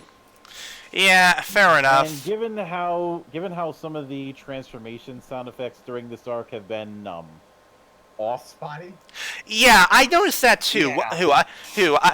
I gotta call bullshit on a few sound botches when it comes to the transformation. I'm pretty sure I've heard at least 2, if not 3 times in both episodes, wherein they put in the wrong cast off sound effect when Kagami he transformed into Katak. Right. And normally I wouldn't have a problem with that, but since one of the writers has since Katak's transformation sound effects are the only one that have a feminine voice, it ends up sticking out. And not only that, what bothers me the most is that they make this mistake twice, and then on the episode they fix it. What? Yeah, what? The I'm other thing thinking is rush job. probably, and then they realize Yeah. and they're like, oh fuck, we gotta fix it. Exactly. That's the vibe that I keep getting out of this is that they got stuck in the middle of a rush job, and they were going, oh fuck. Right. Yeah. So back to Waz and Soko. They end up. Hold on, real quick. Wake up.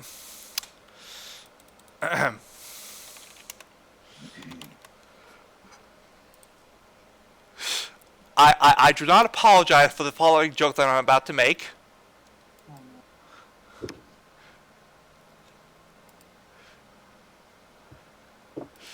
Hey, but yeah. Meanwhile, with Sogo and Waz, they end up in the one place not corrupted by capitalism. What? No, God damn it! Botch. No! Stop it! Okay. Let's try this again, please. Thank you. They end up in the one place not corrupted by capitalism. Space! How did I know you were gonna make that joke? It's too funny not to. Anyway.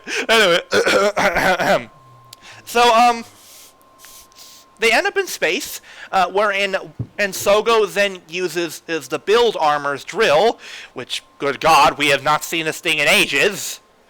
Mm-hmm. But that also brings up the fair thing of like, how did he get the drill? He couldn't. The Foresight thing took out the first one.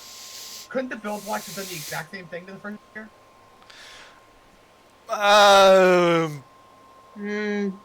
There's a simple explanation for that. Damn it.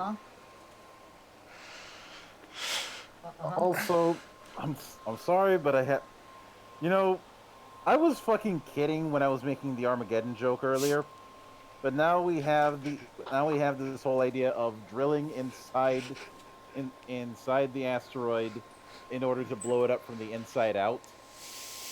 Well, it's more drilling into it, not drilling into it from the inside out. No, you're still blowing the thing up from the inside out. Fair enough, but That's I'm like, I was fucking kidding with that shit. Okay, so the two eventually end up inside of the asteroid, right?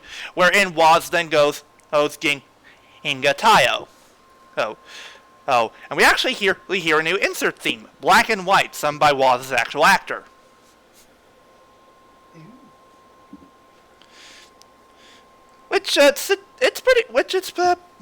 Ginga Tayo's okay. Not really much to talk about other than it uses the sun. It's just like the other forms. There's not much to look at. Yeah. Other than the fact that the faceplate changed. Yeah. Also, what you don't realize is that Waz Tayo's greatest enemy is not the moon, but purple stuff. Not the purple stuff. I have to wonder if Kotaro is looking at that form and going, Dad?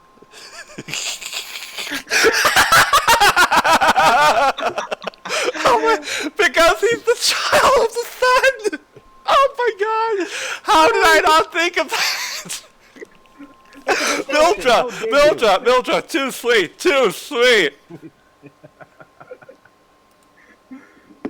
He just looks up. Daddy? Okay. Anyway, so cutting back to the fight between both riders and the Hopper brothers, they actually do quite well. Well, showing off that apparently Lee Gaze's Shippu form can actually match clock up speed. Yeah. Which that one makes sense because of the fact of it's compressing time, which that's exactly the same thing that they can do, that the rider from Kabuto can do. But yeah, to bring up a thing from the previous episode, how is Shinobi keeping up?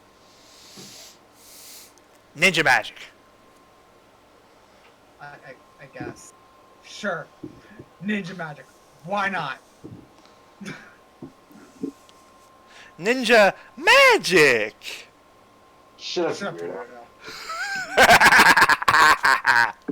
Anyway, but yeah, the fight goes pretty well, ending with Gaze defeating Kageyama, and Kagami he delivering a rider kick to defeat Yaguruma, destroying the another Kabuto ride watch. However, things aren't going well since they're nearly out of time. The asteroid is just about to hit Earth, and unfortunately, Lee Tayo's sun power is not really doing enough to burn it out. It's if the meteor would have been further away, it would be fine considering Tayo's output of power. But yeah. It's a little close. Yeah. This is when Tsukiyomi decides to finally tap into her power, and she uses her time-stopping ability to freeze the meteor itself in time. Which, that also brings up the thing of, how did she not accidentally freeze Oz and Stolen Place too? Because how did she know where they were in that meteor? I get the feeling that she mostly focused on the outer core of the meteor itself. Yeah.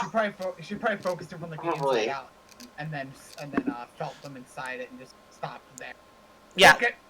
The reason why I say it is because I don't recall them showing them the worm inside freezing in time either. So Yeah, it was probably like a she hit it just to yeah, freeze but in that spot. they start to use Ginga Tile to burn it off, but Sogo realizes that it's not enough. They need to finish it off.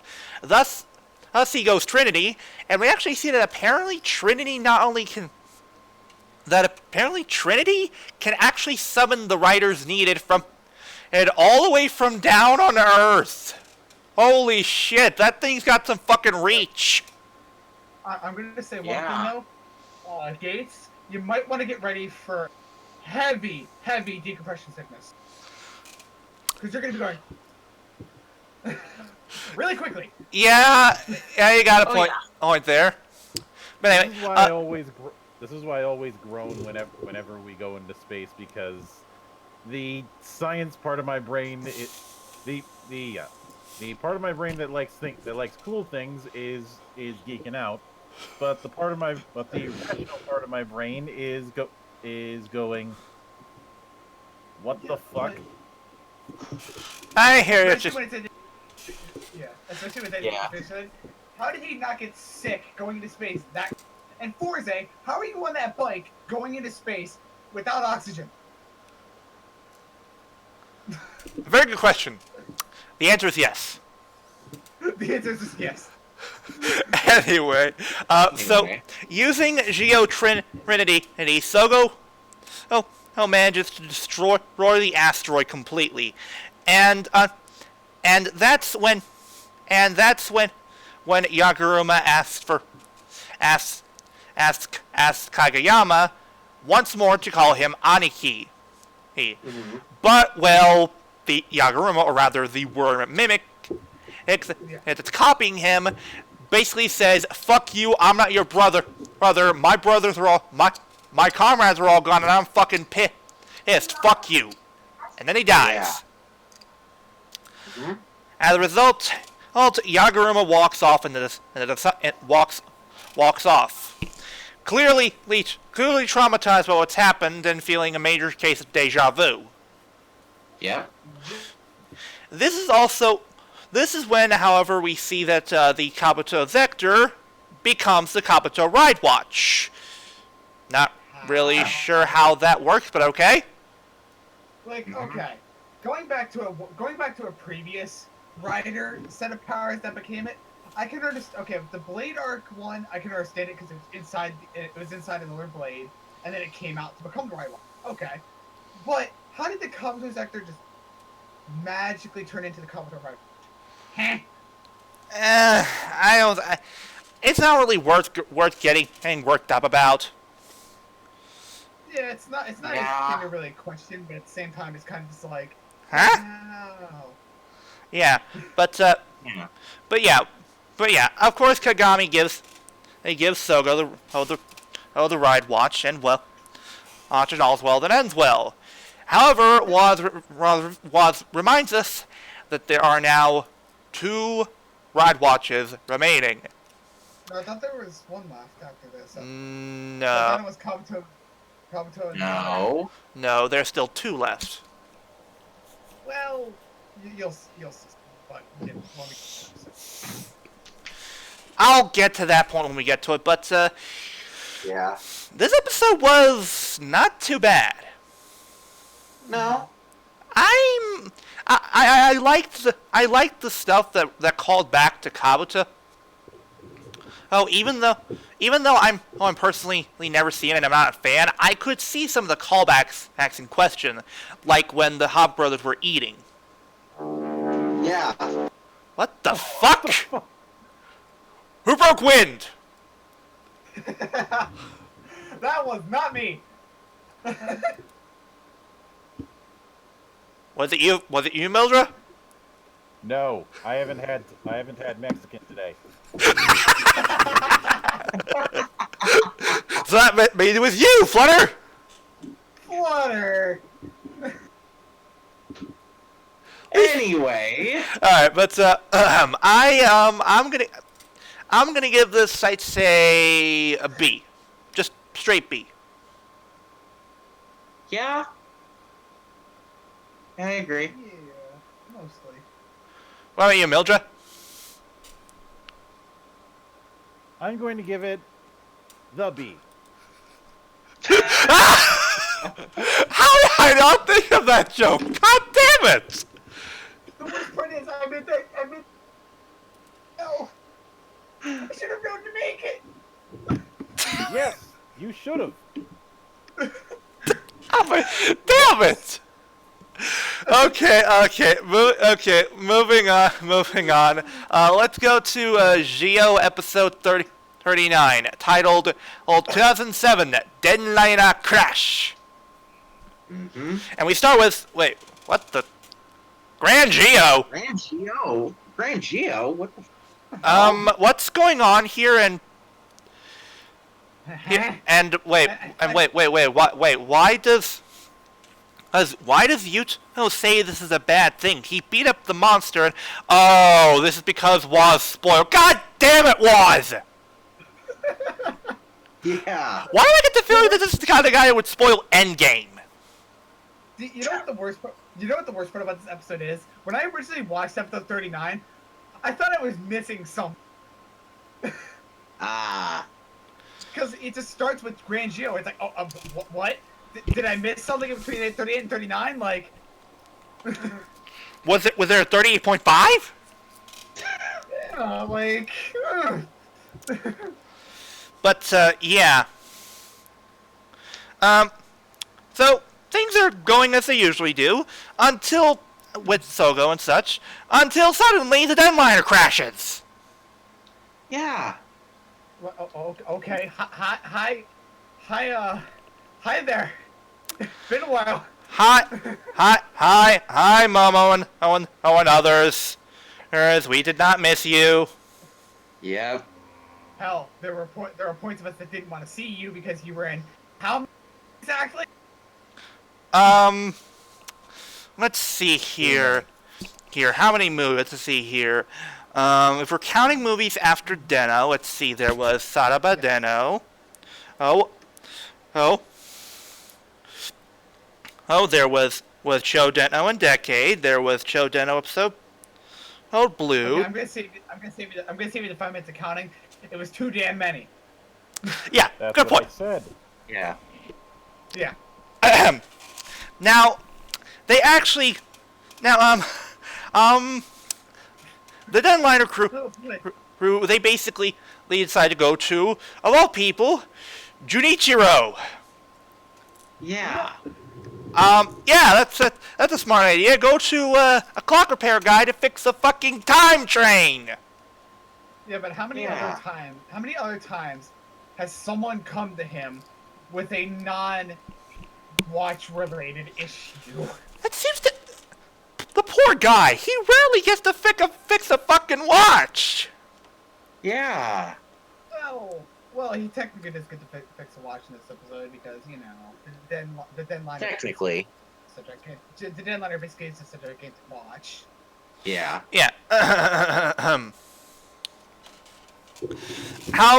However, and we also see a point where Ryotaro possesses his Junichiro, and while Waz says has to go after them because of the fact that they could lead to the ride watch, Sogo does not care because they're essentially kidnapping his uncle. Yeah. I mean, they basically just took him and said, "Hey, we're gonna take this guy. He's gonna repair a train. Bye." Pretty much. Yeah. Meanwhile, elsewhere we cut to who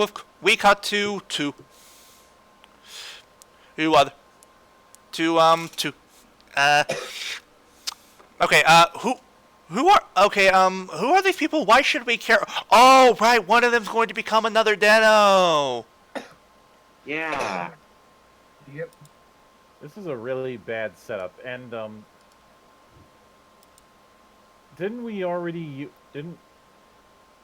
I can't help. I have to be that guy, unfortunately, and bring up the fact that Didn't we already use another? Didn't we already use another Deno during the movie? Why is he back? Yeah, and I'm pretty sure they destroyed the Ride Watch. Yeah. Space is warped. Whatever. Space is warped, and space is warped, and time is bendable. Yep. Mm-hmm. And if you want to go with the route that I think you're going to try Shirakura, then how come Zio still has the double Ride Watch? Yeah. Yeah, that's a bit of a plot hole. Oh, Yeah. that's gonna bring that whole thing is also gonna bring up another plot hole later in the episode. We'll get to that rabbit hole when we get there. Mm-hmm. But yeah, the man is one of the guys is known as Takuya Endo, which I don't know. This kind of seems familiar. Maybe he played some sort of Orange Rider in some sort of stage play. Maybe. Nah, maybe not. Anyway, but apparently he blames his friend for his sister's death. Yes, then and Ora turns him into another Deno, saying that there is a way that he can save her, and that's using the Denliner. Yeah. And out of all of the Another Rise we had, Another Deno is the one with actually intention behind what he's doing. Yeah. Kind of. Remember another Xaid? Yeah, I'm saying one of. I'm not meaning the only one, but he's one of the noble. Fair enough, but All right. but yeah, his friend Yukiro Osumi, he witnesses this and is naturally horrified. That's when he's basically he suddenly is approached by a glowing ball of yellow energy. Oh dear, that's not a good sign. No. It's not. Especially when Imagine he ends up getting technically possessed by. Yeah.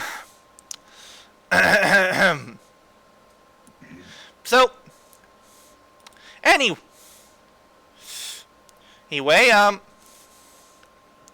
so Sogo eventually encounters another her Deno to try to fight him, but well, it doesn't go.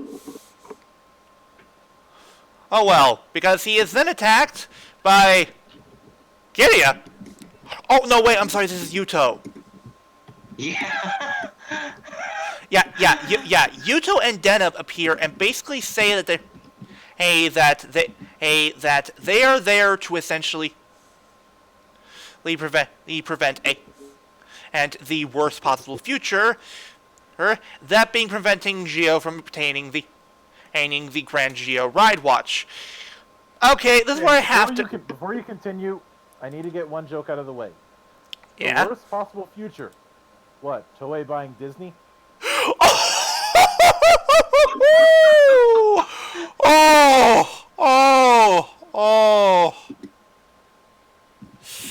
Oh, Mildred, that is wonderful. Absolutely wonderful. Too sweet. Sweet. But yeah, Yuto goes Zeronos Altair for, or it starts kicking Geo Trinity's ass. Mm-hmm. Yeah. And unfortunately, now while he does manage to defeat, naturally, Ryuto does realize that defeating another Deno is more important. Thus, he uses his finisher to defeat another Deno and basically depower him. Yeah. He unfortunately gets away thanks to Aura, but still. Yeah. Yuto explains his situation to to Sogo and the others, and the others even saying that they won't let Sogo become the most malevolent demon lord ever. Yeah. But Yuto apparently decided today to have a stick up his ass. Mm-hmm. And okay. Here is where I have to draw a problem here. Okay, I understand where Yuto might be coming from, but the problem is the flashback we were shown earlier in the episode showed no ill intentions whatsoever when Sogo obtained the Grand Geo power. All he did was defeat another Den-O. That's it. Yeah, that was it. No transition to becoming Oma Geo. Nothing that shows him going mad with power. Hell, I understand you had to show Grand Geo in some way. Hey, here's how you do it. You show Sogo defeating as Grand Geo, defeating another Den-O, and then basically being amazed by his power and saying that, hey, with his power, no one can stop him, and he goes through a quick fit of laughter. That would basically give a red flag of, oh shit, this is not right. Exactly. Yeah. That's all you need. You just need one change here, and boom, Yuto doesn't come off as being too arrogant. Yeah. And the thing is, though, is that with Sogo's thing with that, with the laughter part, he didn't even necessarily laugh about the whole. It could have just been that he happened to laugh because he defeated another Den-O so easily, not because he's turning evil. Yeah. There you go. That's exactly it. Yeah. Now, eventually, Momo finds his way back to the others and ends up possessing Gaze. Which is, by the way, perfect. Imagine to possess him. It would have been funnier with a different one, but. Yeah, but we're not getting Sieg, so keep dreaming on that front. Do they even remember Sieg? They don't even bring him up in this episode. They probably do, but they just probably never brought him up. Yeah, especially considering they probably left him. They probably left him back in the Edo period, again. Probably.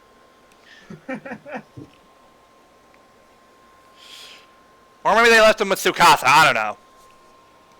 I mean, they did at one point. Even was so Yeah, but anyway. So naturally, Tsukiyomi and Gaze find another Den-O. This results in a hilarious scene where Tsukiyomi basically has to do the transformation for Momotaros. Yeah, well, that was hilarious. If we want to have an easier way of saying it, just say Momo Gaze, because I mean it works. Okay, Momo Gaze. Yeah. I also love the bit where he basically tried to bash his fists together with the knuckle and ended up hurting himself because of the saw. Yeah. Wow. Well, what I think is ridiculously funny about that whole thing is the notion that he has absolutely no clue how to use Gates Revive. Yeah. Yeah, but you wonder what really would have been a funny scene there? He accidentally flips it over to Shippu and it's just like, oh god, went into a wall.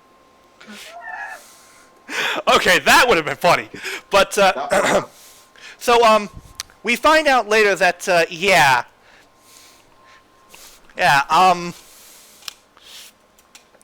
Yukihiro was possessed by an Imagine, and a mole Imagine, and which I believe, of all the ones we could have gone with, of all the wide variety of suits that you have in the backlog, you went with the fucking mole man.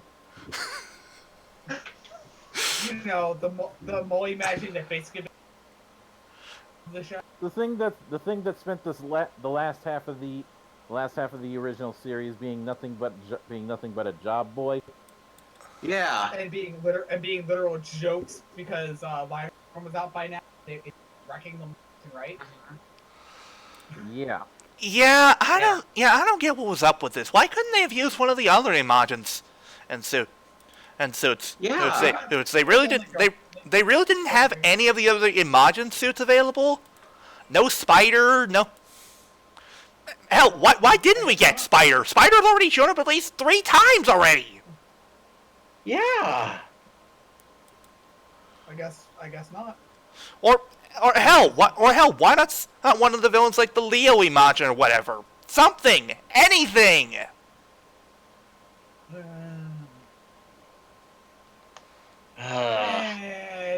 Details.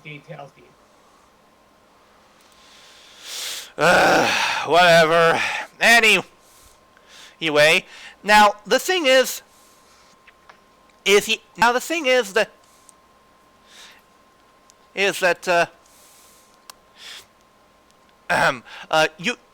Yukihiro actually makes a kind deal with it. That being that he wants the Amorimajin to save Takuya. Mm-hmm. And by save, apparently that means beat the living shit out of him. Yeah. I think like what the intention behind it was though is like the Imagine thought saving him would mean getting him out of that form. That's probably what the intention was. Mm-hmm. Because I mean, you look at the framing of the way he asked for him to save beating on him. It's like, okay, there can't be anything besides him get him out. Yeah. So yeah. Yeah. But yeah. Yeah, so this results in a bit wherein we get a four-way fight. One between the Moimajin and another Deno, and Geo Trinity and Zeronos in Vega form. Yeah. And unfortunately, because of the way possession works, Gaze is no longer in the driver's seat when it comes to Trinity form. Momo is. Yeah. I loved that scene because it's just so funny to look on the inside. It's like, wait, what are you doing in here? I also love the callback that Momo made to Climax form. What is this? A pile or something? Yeah, that was pretty good. But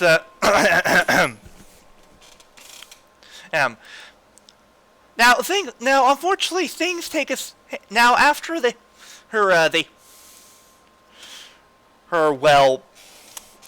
Geo Trinity manages to wreck Yuto's shit. It's another Dano manages to get past the Molimajin. And at the worst possible time because the Denliner appears repaired. Yeah. Which the best part of that scene is when they show the little thing of him coming to there, where they show the uncle driving. Oh yeah, when they show Junichiro on the Den bird, just as happy as can be, just absolutely elated that, yeah. Even that was actually pretty funny. The thing is, though, the implication with that seems to be is that Urotaro's lied his way into motivating the old man. Yeah. Which, to be fair, that is to Urotaro's character. He is a liar. Yeah, it is. Yeah. But unfortunately, another Deno manages to beat the shit out of the Imagine and steals the Denliner. Yep. And this is and now if this were an Imagine like Futaro's, who was a good boy, he would still try and grant God damn it! I keep forgetting the guy's name. Yukihiro. He was still trying to grant Yukihiro's wish. However, this is one of the more malicious Imagine who says, your friend fulfilled his wish on his own. Oh, that means I get what I want. Bye! Yeah. Should have known better. Shouldn't have made a deal with an amount. Never make a deal with an Imagine. It never goes well. Right. Unless it's Futuros, Momotaros, Kentaros, Urataros, or... Unless it's any of Nogami's Imagine or Futaro's, yeah, don't make a deal with an Imagine. Yeah. Hang on a minute. With the other ones, you get at least, okay. They'll at least hold up on their deal before they say, bye! Yeah. And that pretty much ends the episode. Spoiler warning, people. We will not be able to cover episodes next week. We won't say why here because it'll spoil a joke for next week. Yeah. But in 2 weeks we will see the grand debut of Grand Geo. Oh wait. Oh, that reminds me. I almost forgot. The end of the episode wherein wherein Momo has the Den-O ride watch, and suddenly all the ride watches come together to form the Grand Geo ride. Wait, what about Drive? Yeah. What about Drive? I think it's one in the build Geo movie, in Heisei Forever, where it's gonna be like, oh, the ride watch comes in the movie, so the Drive arc probably happened like right before the Den-O. Well, if that were the case, why didn't they say there was only one ride watch remaining? They said there were 2. Yeah. And the thing is, over Quartzer, it's implied it takes place after the series. Yeah. Well, the thing is, though, is that technically, if you thought about it, he did technically already have the watch because of Gates having it from Omagio's timeline, but it feels like a bit of a cop. Yeah. It does. It feels like they should have saved Den-O for last. Yeah. Yeah, maybe even had like a tiny one for Drive, because Den-O is getting a 2-part. That's kind of obvious considering the end of the current episode. Yeah. Yeah, but that was Geo episode 39, and it's not that bad. Yeah. I'll admit, there are some problems with it, but it's overall enjoyable. I mean, I didn't want to tear off the Imagine's head, so that's something.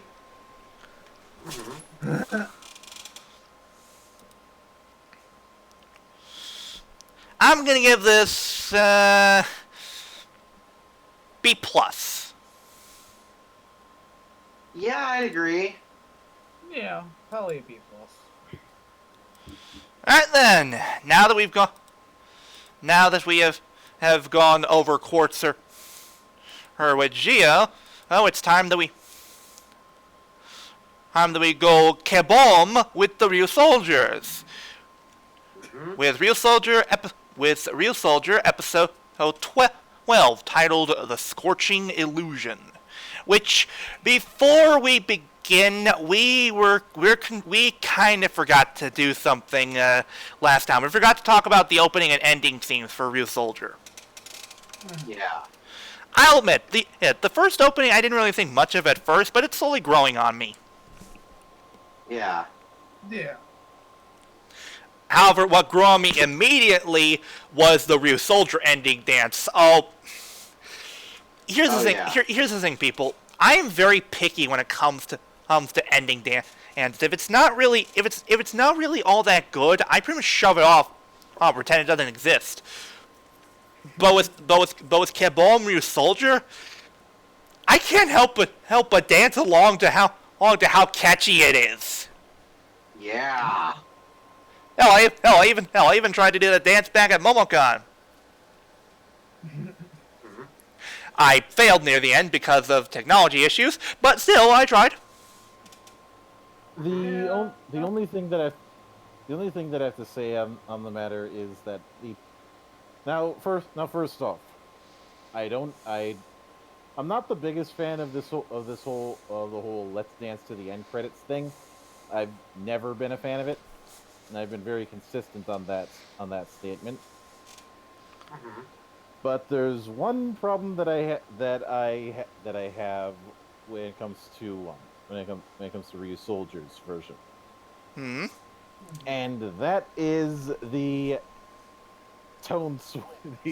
the big ass tone and color switch. Like you're looking Yeah. into things, you sometimes you have a darker color palette, and then boom, storybook colors right in front of your fucking face. Okay, yeah, I'll admit. But then again, that's a problem with Sentai Yeah. endings in general. Yeah. Yeah, it just doesn't follow the same formula as the show. Mm-hmm. Like I leg- now at the very least they're not having this. I think this is a bigger issue for me because of my light issues. Let's say. Mm-hmm. For those who don't know, I have issues with very bright light, especially sunlight. Mm-hmm.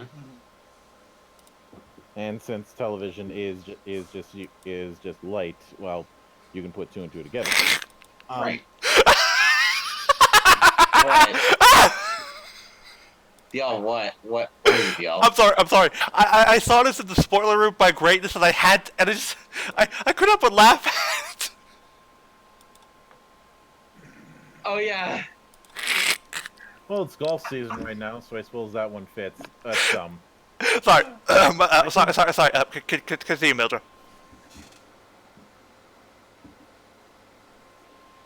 Anyway. but the the uh, the one thing that I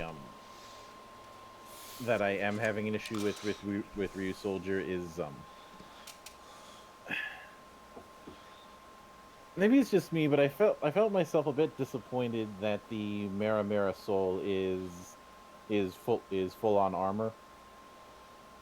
Like you have a perfect opportunity to do a double arm Dawn equivalent, but they don't. Ah. Hmm. I can see what you mean, but I don't know. I don't know. Personally, I feel that might have been a little bit too cumbersome. Maybe. Is it any more cumbersome than being asymmetrical with that? Yeah. I get what you're saying. I'm not personally bothered by it. I think I was spoiled by that one fan art that actually did that stunt. Oh yeah, I remember that. Yeah. Who knows? Maybe later down the line we might get that. Who knows? Maybe. Yeah, maybe. But yeah, this takes place after episode 11, and basically, the Tiramigos become quite jealous of Dime Volcano, Mm-hmm. which actually I can understand that, and that's Yeah. it's like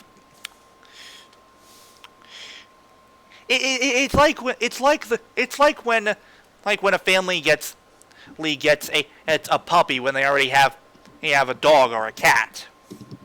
And yeah, naturally the one that's been staying longer is gonna have some lingering resentment. Exactly. Yeah. Not helped by his comrades going on and on about how awesome Dime Volcano is. Yeah. Yeah. Oh, by the way, something I remember that we forgot to mention is that Tiaramigo can now speak now thanks to watching TV. Yeah. Which I mean, Actually, okay, yeah, you can actually... that's not the worst way to learn. No, it isn't. Better than using a speaking spell. Yeah. Oh, Lord. Anyway. Is it as stupid as as Transformers learning how to talk through the web?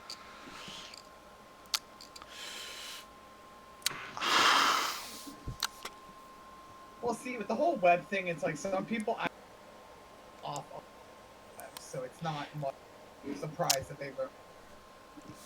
I just thought that was a missed opportunity to have Transformers speak in nothing but dated memes. Or remember the one time when there was a race of Transformers that spoke based on how people spoke on TV. Yeah. Looking at you, Junkions. Oh, why you gotta pick on Eric Idle like that? I'm not. I know. I'm just giving you shit. What I do. All right. Anyway, so unfortunately, we learned that last time they weren't able to destroy they weren't able to destroy the Minosaur. However, Waizaru still has a plan with it. He doesn't reveal what it is, but is though. Yeah. Eventually, the others find out about it, and we see that we see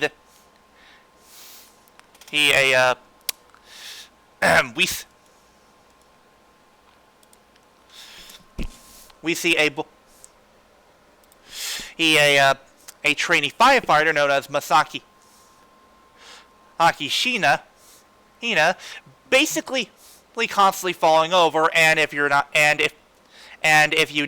guess that this guy was the parent of the Minosaur, congratulations, you get a no prize.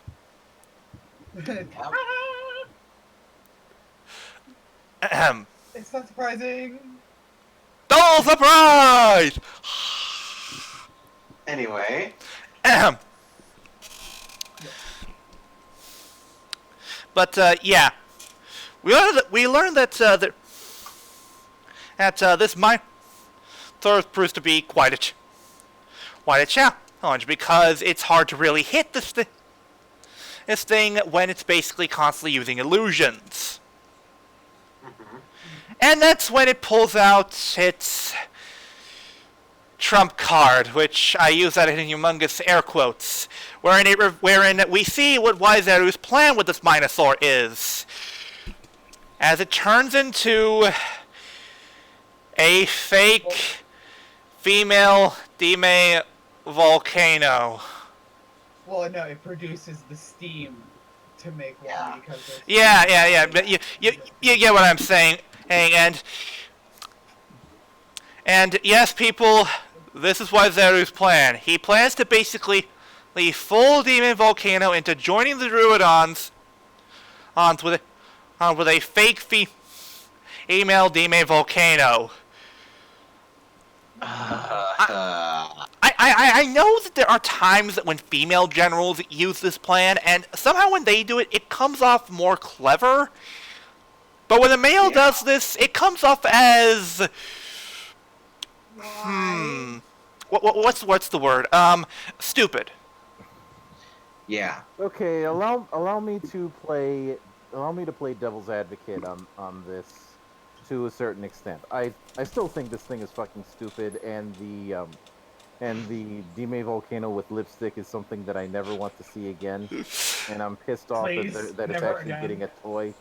Yeah. I was gonna say, unfortunately, Mildred, you will have to see it again because it's getting a fucking toy. Yeah. So let me get this straight before I continue. This thing is getting a toy, and yet I cannot get my goddamn snowman with Gatling arms. The world is unfair, Mildred. The world is never fair. I am angry about elves. Anyway, Mildred, continue. To quote the angry Marine cook, I am simmering with rage. Okay. Anyway, so putting aside that bullshit, we've already seen that Waizaru is definitely the planning type. He just has He just has a little teensy problem in the fact that he has an ego. He has an ego bigger than mine. And that is No, Mildred. The thing is, he has a big ego bigger than JDF. And that's saying something, because JDF's ego is massive. Yes. Yeah. Yeah, especially with his fixation on having everything be showy, and well, that is why, even though I think this is completely fucking stupid, I can easily see that this is the kind of thing that Wiseru would pull, because it's just flashy enough for his taste. Yeah. I can see what you mean. Now, the thing is, when there's one other factor I need to address. Dime Volcano is lonely.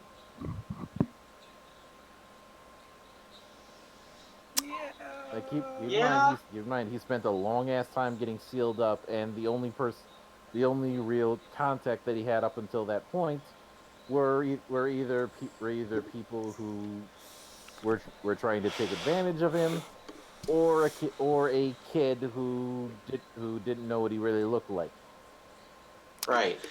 Okay, I can see what you mean. So can I. And being locked up in a cave for that long, whew, boy, that is not gonna 10,000 years will give you such a crick in the neck. Crick in the neck. That's such a crick in the neck. Anyway. I could make a prison joke, but that's beneath me. Is that all, Mildred? Yeah. All right. So we eventually learned that Ui apparently knows Sheena. They were classmates. He was in high school. And Sheena actually didn't want to be a firefighter. He wanted to be a movie director. Which, when you think about it, makes all the more sense with the minus Force power. It uses the smoke as its projector. Hmm? Well, it more or less uses the smoke as more or less a screen for the projector. Yeah. It's a screen. It's a screen for his projections. Yeah. So eventually, through the power of toy sales, I mean real souls, the real soldiers managed to dispel the steam and basically make Daniel Volcano realize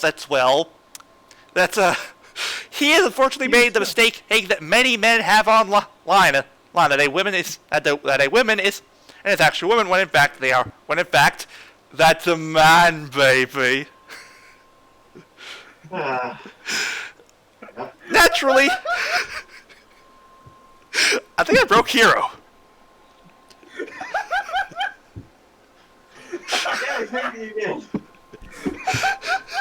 Hero is gonna buy what? What you got? What do you got? Yeah. While Hero is dying of laughter over there. Anyway, naturally when Demon Volcano learns about this deception, he's a little bit pissed. Yeah. I mean, after 10,000 years in a cave, you're gonna be a little horny, and guess what? Tricked. So you're gonna be angry. Yeah. Yeah. This is.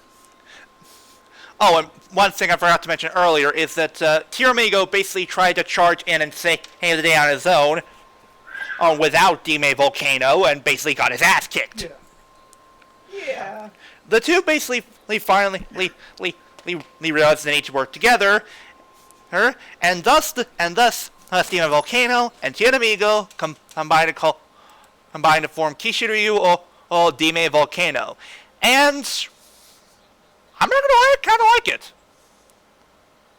Yeah.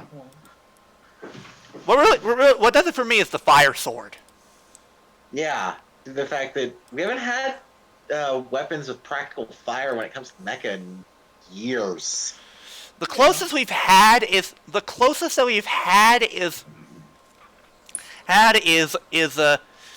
is Gigant Phoenix, or no, Giganto Hole, but Yeah. that's about it. It's Brings up something else. What's that other thing that he's holding? Is that supposed to be is that supposed to be an axe or what?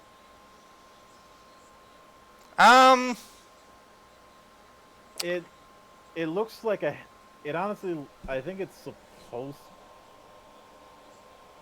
supposed to be like a like some kind like it looks like some kind of hacksaw, or the worst designed batleth I've ever seen. Good one, Mildred. Good one. But I'm just saying. I look at that thing and I expect one person to hold one end, the other person to hold the other end, and just saw. I'm personally not sure what it is, but hey, it looks cool. Unfortunately, this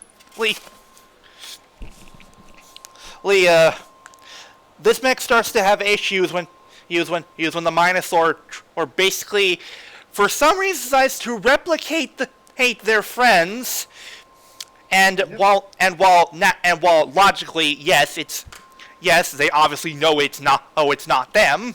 The fact of the matter is, well, you can't really bring yourself to swing a sword or to kill someone, even if someone who has the same face as one of your buddies, even if you know for a... Well, except for one case wherein... It turns into Melt, and well, he just kind of goes in for the slash. Melt falls on his knees, just like, it's like, wait, Ko, it's not! I didn't get to finish my sentence. Thus Ko, as he dons the Maramara armor, delivers the volcano slash.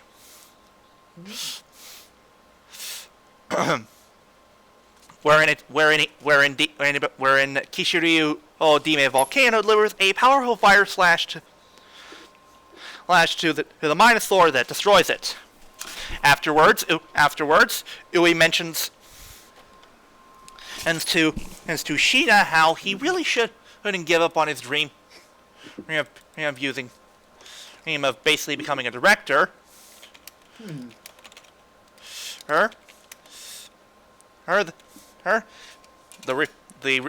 rear soldiers all make up. Everything seems to be. Well, everything seems to be normal. All not. Except for Melt. Except, yeah. Melt mentions one thing that's still bugging him. Who released this? Who undid the seal for Dime Volcano? But I'm sure that won't come in. And also the fact of, like, he just slashed at me. He didn't think about it. He just slashed. Yeah. Doesn't help the old morals. Yeah, but yeah, I think that's it. Pretty much ending the episode. Wait. Here comes a new challenger. Wait, what? Oh, that's right. Yeah, so Waizeru and Crayon lament about the fact that their plan didn't work, or rather his plan didn't work specifically. Right? That's when they hear footsteps and see a familiar purple and silver armor, Gaisorg. Gaisorg and Waizeru gain in a quick fight, which ends in a stalemate. Waizeru asks the question: if he released the Kishu Ryu, why didn't he just destroy the Ryu soldiers himself? Wherein he claims that that's not entertainment, and as Waizeru puts it, clearly mocking him. Yeah, it's like, I thought you wanted to do it. I thought you wanted the entertainment. Which I have to say makes the way he ended up phrasing it makes a lot more sense than pulling a that's not honorable. No, I will not let that go. Yeah, but Afterwards, Guy Sorg walks away. And it's clear that whatever intentions that he has, he's clearly using Waizeru. And Waizeru is not pissed being someone else's puppet. Yeah, you just sit there like, I don't like this. I don't like him. Even though, let's be fair, he's way cooler than you. And the thing is, he's kind of acting like a jealous. Yeah. I think the thing is that not only is he angry about the fact that guys or basically used him as a pawn, I think it's also known because of the fact that he's definitely way cooler than him. Oh hell yeah. I think it's less of the cooler part and more of the fact that he realizes that one, he got played, and two, if they had let that fight continue, he probably would have lost. Yeah, that's also the thing. It's but yeah, that pretty much ends the episode, and I'll admit, stupidness aside about the fake demon volcano shit here, this wasn't that bad of a follow-up. It's not as good as the last one, but it is still pretty solid overall. It was great seeing Kishirio Dime Volcano. Oh. Yeah. Oh. And hell, it's nice to finally see Gaisor come back. I like the fact that they're playing him off as a guy who basically has his own plan. He's playing he's playing the long game. Yeah. If he's not supposed to be the knight of the Druidons, he's clearly the person moving the chess pieces into place. Yeah. Yeah, and it's clear that like he might have the night move of the Druidons, but at the same time it's like it's clear that there has to be someone behind the arm. Yeah, and it's clear he doesn't really have any loyalty towards the Druidons. He has his own plans. Yeah. I'm gonna give this a B. A minus. Yeah, maybe I'm being too harsh. I'm gonna say A minus. Yeah, I'm probably gonna say B plus because the D-Made Volcano stuff did kind of. Yeah, but thinking the only reason I'm not giving it the only reason I'm going with B plus and not A minus is because of how look, if you're gonna do the gender swap thing, at least put a little effort into this. Right. Yeah.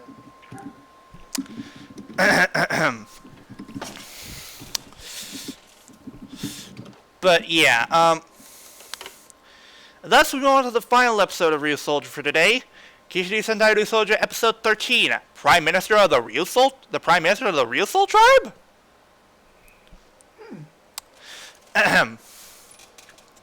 This episode revolves around the appearance of the first Japanese female prime minister, known as Reiko Kano. Oh.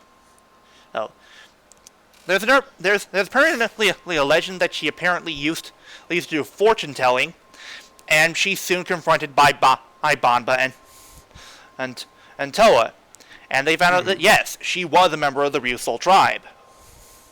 Right. Yep, because of the way she just casually name drops the soldiers in the Ryusol. And in addition to that, they see that despite it being several years, her photo being seen in several photos from years ago, she has barely aged. Yeah. Hasn't really aged at all, actually. I wonder if she's related to Araki. Good one. She might be related to Nanami from Hurricane, where she de-ages. Somehow. Yeah. I'm wondering if this is secretly a metaphor about how Japanese how aging in Japan works. Yeah. It's timey-wimey bullshit. I don't think it how... is, and we'll see why later. Mildred, I'm not being serious here. I'm making a joke. Yeah, I know. But I was being nice. I could have asked if she's related to Carmilla. Oh, Oh. That's mean. That is mean. That's No, the no, bug. if That's I was really being mean, let me just give you 2 words. Elizabeth Bathory. I mean, oh, you also could have said Cruella de Vil. No, Bathory's worse. yeah. anyway. So the prime. So the theme. So Kano. Reveals that there is a Minosaur that was born from her. And Mummy she. Minosaur. Hey, what? The mummy Minosaur. Oh, I thought that was what it was. I wasn't entirely sure. Yeah, and the way this one was born was actually, which will be covered later in this episode, but it was made a different way than previously mentioned. Yeah, but essentially, she asks them to stop it. However, she said specifically to wait until it's complete to kill it, saying that she wants to die. And that point, she's that willing point will to be die. that point will be that line right there will be brought up later again. Yeah. We soon learn that the mummy Minosaur actually has a rather unique power. That being that it can actually fire a beam at opponents that basically uncovers their true thoughts. Yeah, their true opinions. Which Now the best part is the first time it's used on the one who I forget his name, the one who makes Crayon. On Crayon, yeah. He's on him first, of all people. Where he basically badmouths Waizaru. And he sits there and says, that's my real opinion. And then covers his mouth like, shit. Yeah. Now Bamba and Toa are hesitant to follow through with this. However, Kano strikes a deal with them. If they basically fulfill this her request, she will tell them about their master. You know, to go into that, how was she going to tell them? Yeah, I was gonna say, thinking about it, wait, how can you tell them if you're dead? Yeah. Which, that point will be brought up again, that point as well. A bunch of the points that we're bringing up will be the payoff will be there. Yeah.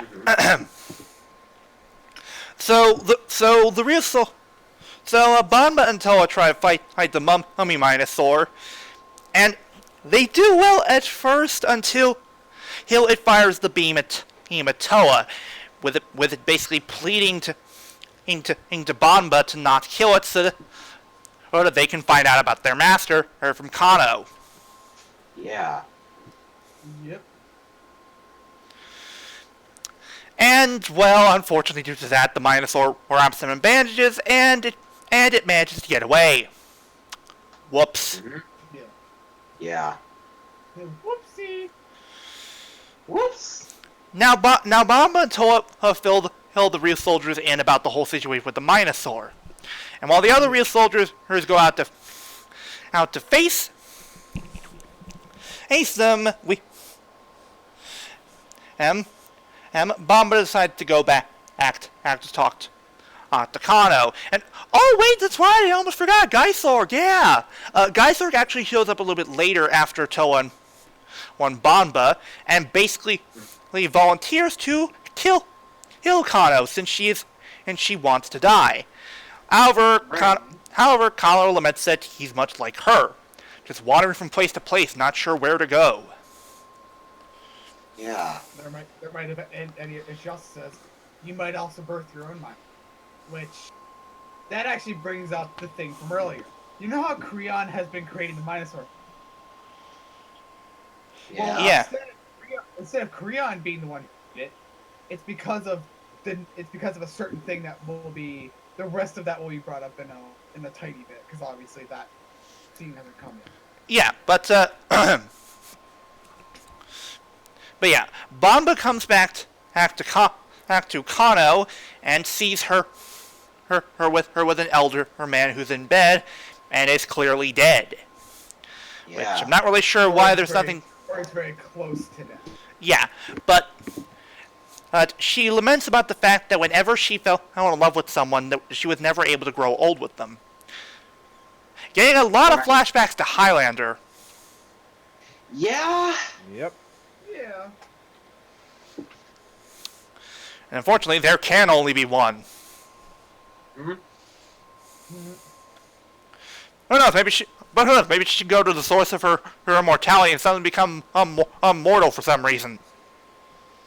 Let's not talk about that movie. Fair enough. Instead, I will simply say, well, it's too bad. It's too bad she can't have her life soundtracked by Freddie Mercury.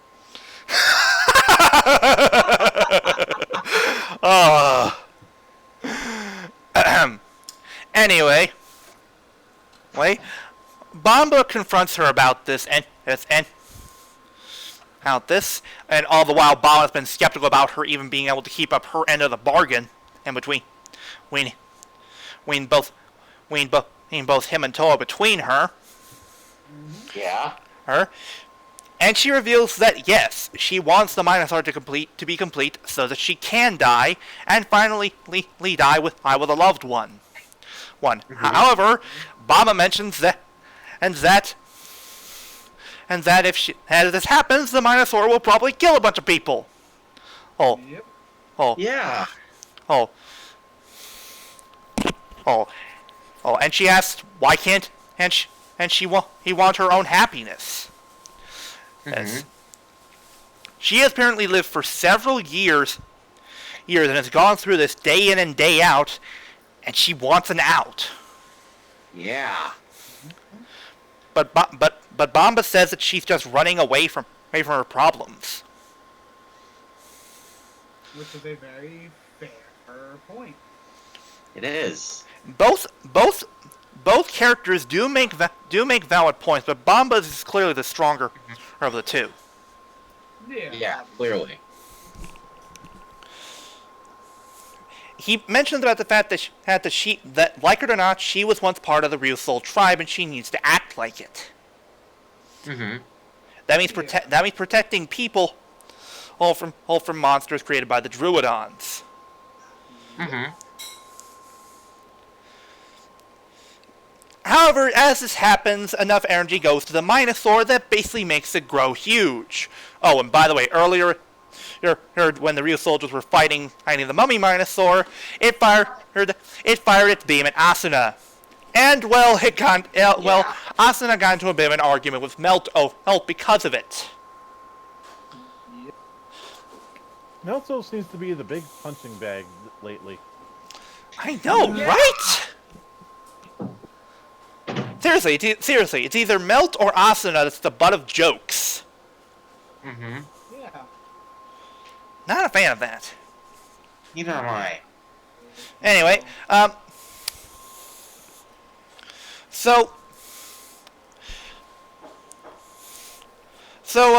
Minotaur grows big and co-summons both Demon Volcano and Tiramigo. Mm-hmm. That's when the Mummy Minotaur uses its beam on both Kishiryu, and naturally they start to argue. However, this actually ends up being to their benefit. Right. As the two are finally able to hash things out and talk. The reason being why Demon Volcano asks questions is because he wants Tiramigo to talk to him.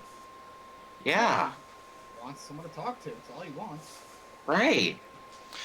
And Tiramigo mentions that he's personally jealous of the Demon Volcano's power. Mm-hmm. Thus the two have a quick emotional moment and a make-up. Aww. Aww. And then they combine to form Kishiryu Demon Volcano. Oh. Mm-hmm. However, when that happens, hence the real soldiers notice that the mummy was actually quite horrified of the flaming blade from Demon Volcano. Oh, Yeah. thus they come up with a plan to actually set the mummy Minosaur on fire. Right. They try to use the Mawadi soul to make the thing dizzy so it can't move, but Asuna trips and basically uses it on a propane tank. Yeah. Which, while it's not really as planned, and Kishiryu Demon Volcano strikes the propane tank that sets the Mummy Minosaur on fire. The result is... Sorry. That is a very good use of propane and propane accessories.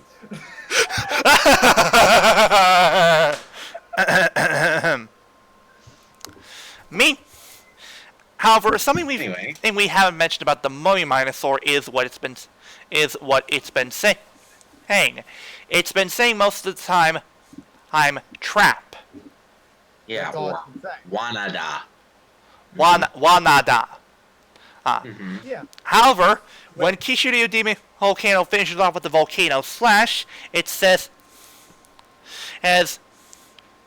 the words, "I wanna die." Yeah. Yeah, and then that's where Bomba on the ground is. Like, Bomba on the ground's like, wanna die. Like, he says that, and it says wanna die, and he's like, I wanna die. That's exactly what she wanted to do, so it's like the minus took the exact same mentality and just wanted to die. Right. Which I admit, I like the wordplay they had with that. I like how they're doing that with the Minosaurs. I like the wordplay here, but it was already established that she had a death wish. So. So it's yeah, but it's also based off it from her. I think no, it's not quite yet that we talk about how the Minosaur is made yet. Actually, we might as well go into it now. How the Minosaur was made. Hiro, would you like to elaborate? All right. So you know how before Creon just kind of basically launched his magic green, basically a booger into someone's mouth, and then a Minosaur was made soon after. Well, with this one, it's an interesting case of it was created from the negative emotions of her wanting to die and never being able to live like the same time frame as her loved one. Yeah. And honestly, when you think about it, the choice of it being a mummy was honestly the perfect choice. A mummy is undead; it can't die. So it creates the turmoil of like she can't die unless the Minosaur would complete. Yeah. Yeah. The episode ends with Asuna and Melt making up. However, afterwards before that, we see that apparently Kano, she's suddenly missing. Oh, she's not kidnapped. She basically ran away from the hospital and apparently is going out to explore the world or whatever her kind of shit that is. Yeah, whatever that shit she wanted to do is. I don't remember it. Yeah. She just said. Toa laments about the fact that they weren't able to ask her about their master, even trying to look for the Prime Minister. But Bama mentions that she probably was lying, and she probably doesn't know. That's where Bama mentions about the fact that their master has basically abandoned them for years, and they don't know why. Which, honestly, that gives me a red flag right now that their master might secretly be Guy Sorg. You know what's funny? Exactly after I finished the episode, that's the exact theory that I came to. I'm like, there's no way that their master can't be Guy Sorg because the way he just disappears one day, and then not that long after, Guy Sorg's here. Right. Yeah, and not only that, There is one elephant in the room that I feel we need to address. What? The man in the hood. Oh yeah. Yeah, that's right. Well, I mean, we technically can't really talk about him now. Wait, are you talking about Goldie? He there, Mildra? No, I'm specifically referring to the hooded man who had appeared in front of them. Huh. Huh. Could be anybody. Could be Gold. Somebody else. We don't know yet. Yeah. We don't know, yeah, but yeah. That pretty much ends the episode, and overall this was actually pretty good as well. Yeah. Nice character focus. We got to see a little more of Guy Sorg, and I felt it had a good message to it. Mm-hmm. And honestly, I've heard that apparently Japan has quite a large amount of suicide rates in their country. So, an episode that basically talks about living your life to the fullest and such. Yeah, that's kind of needed. Yeah. You kind of need an episode that's not taken as seriously, but at the same time, the message is serious enough that people are like not just laughing at it and that's it. Yeah. Mm-hmm. I give this straight A. Yeah. Same here. How are you, Mildra? I think I can go with that.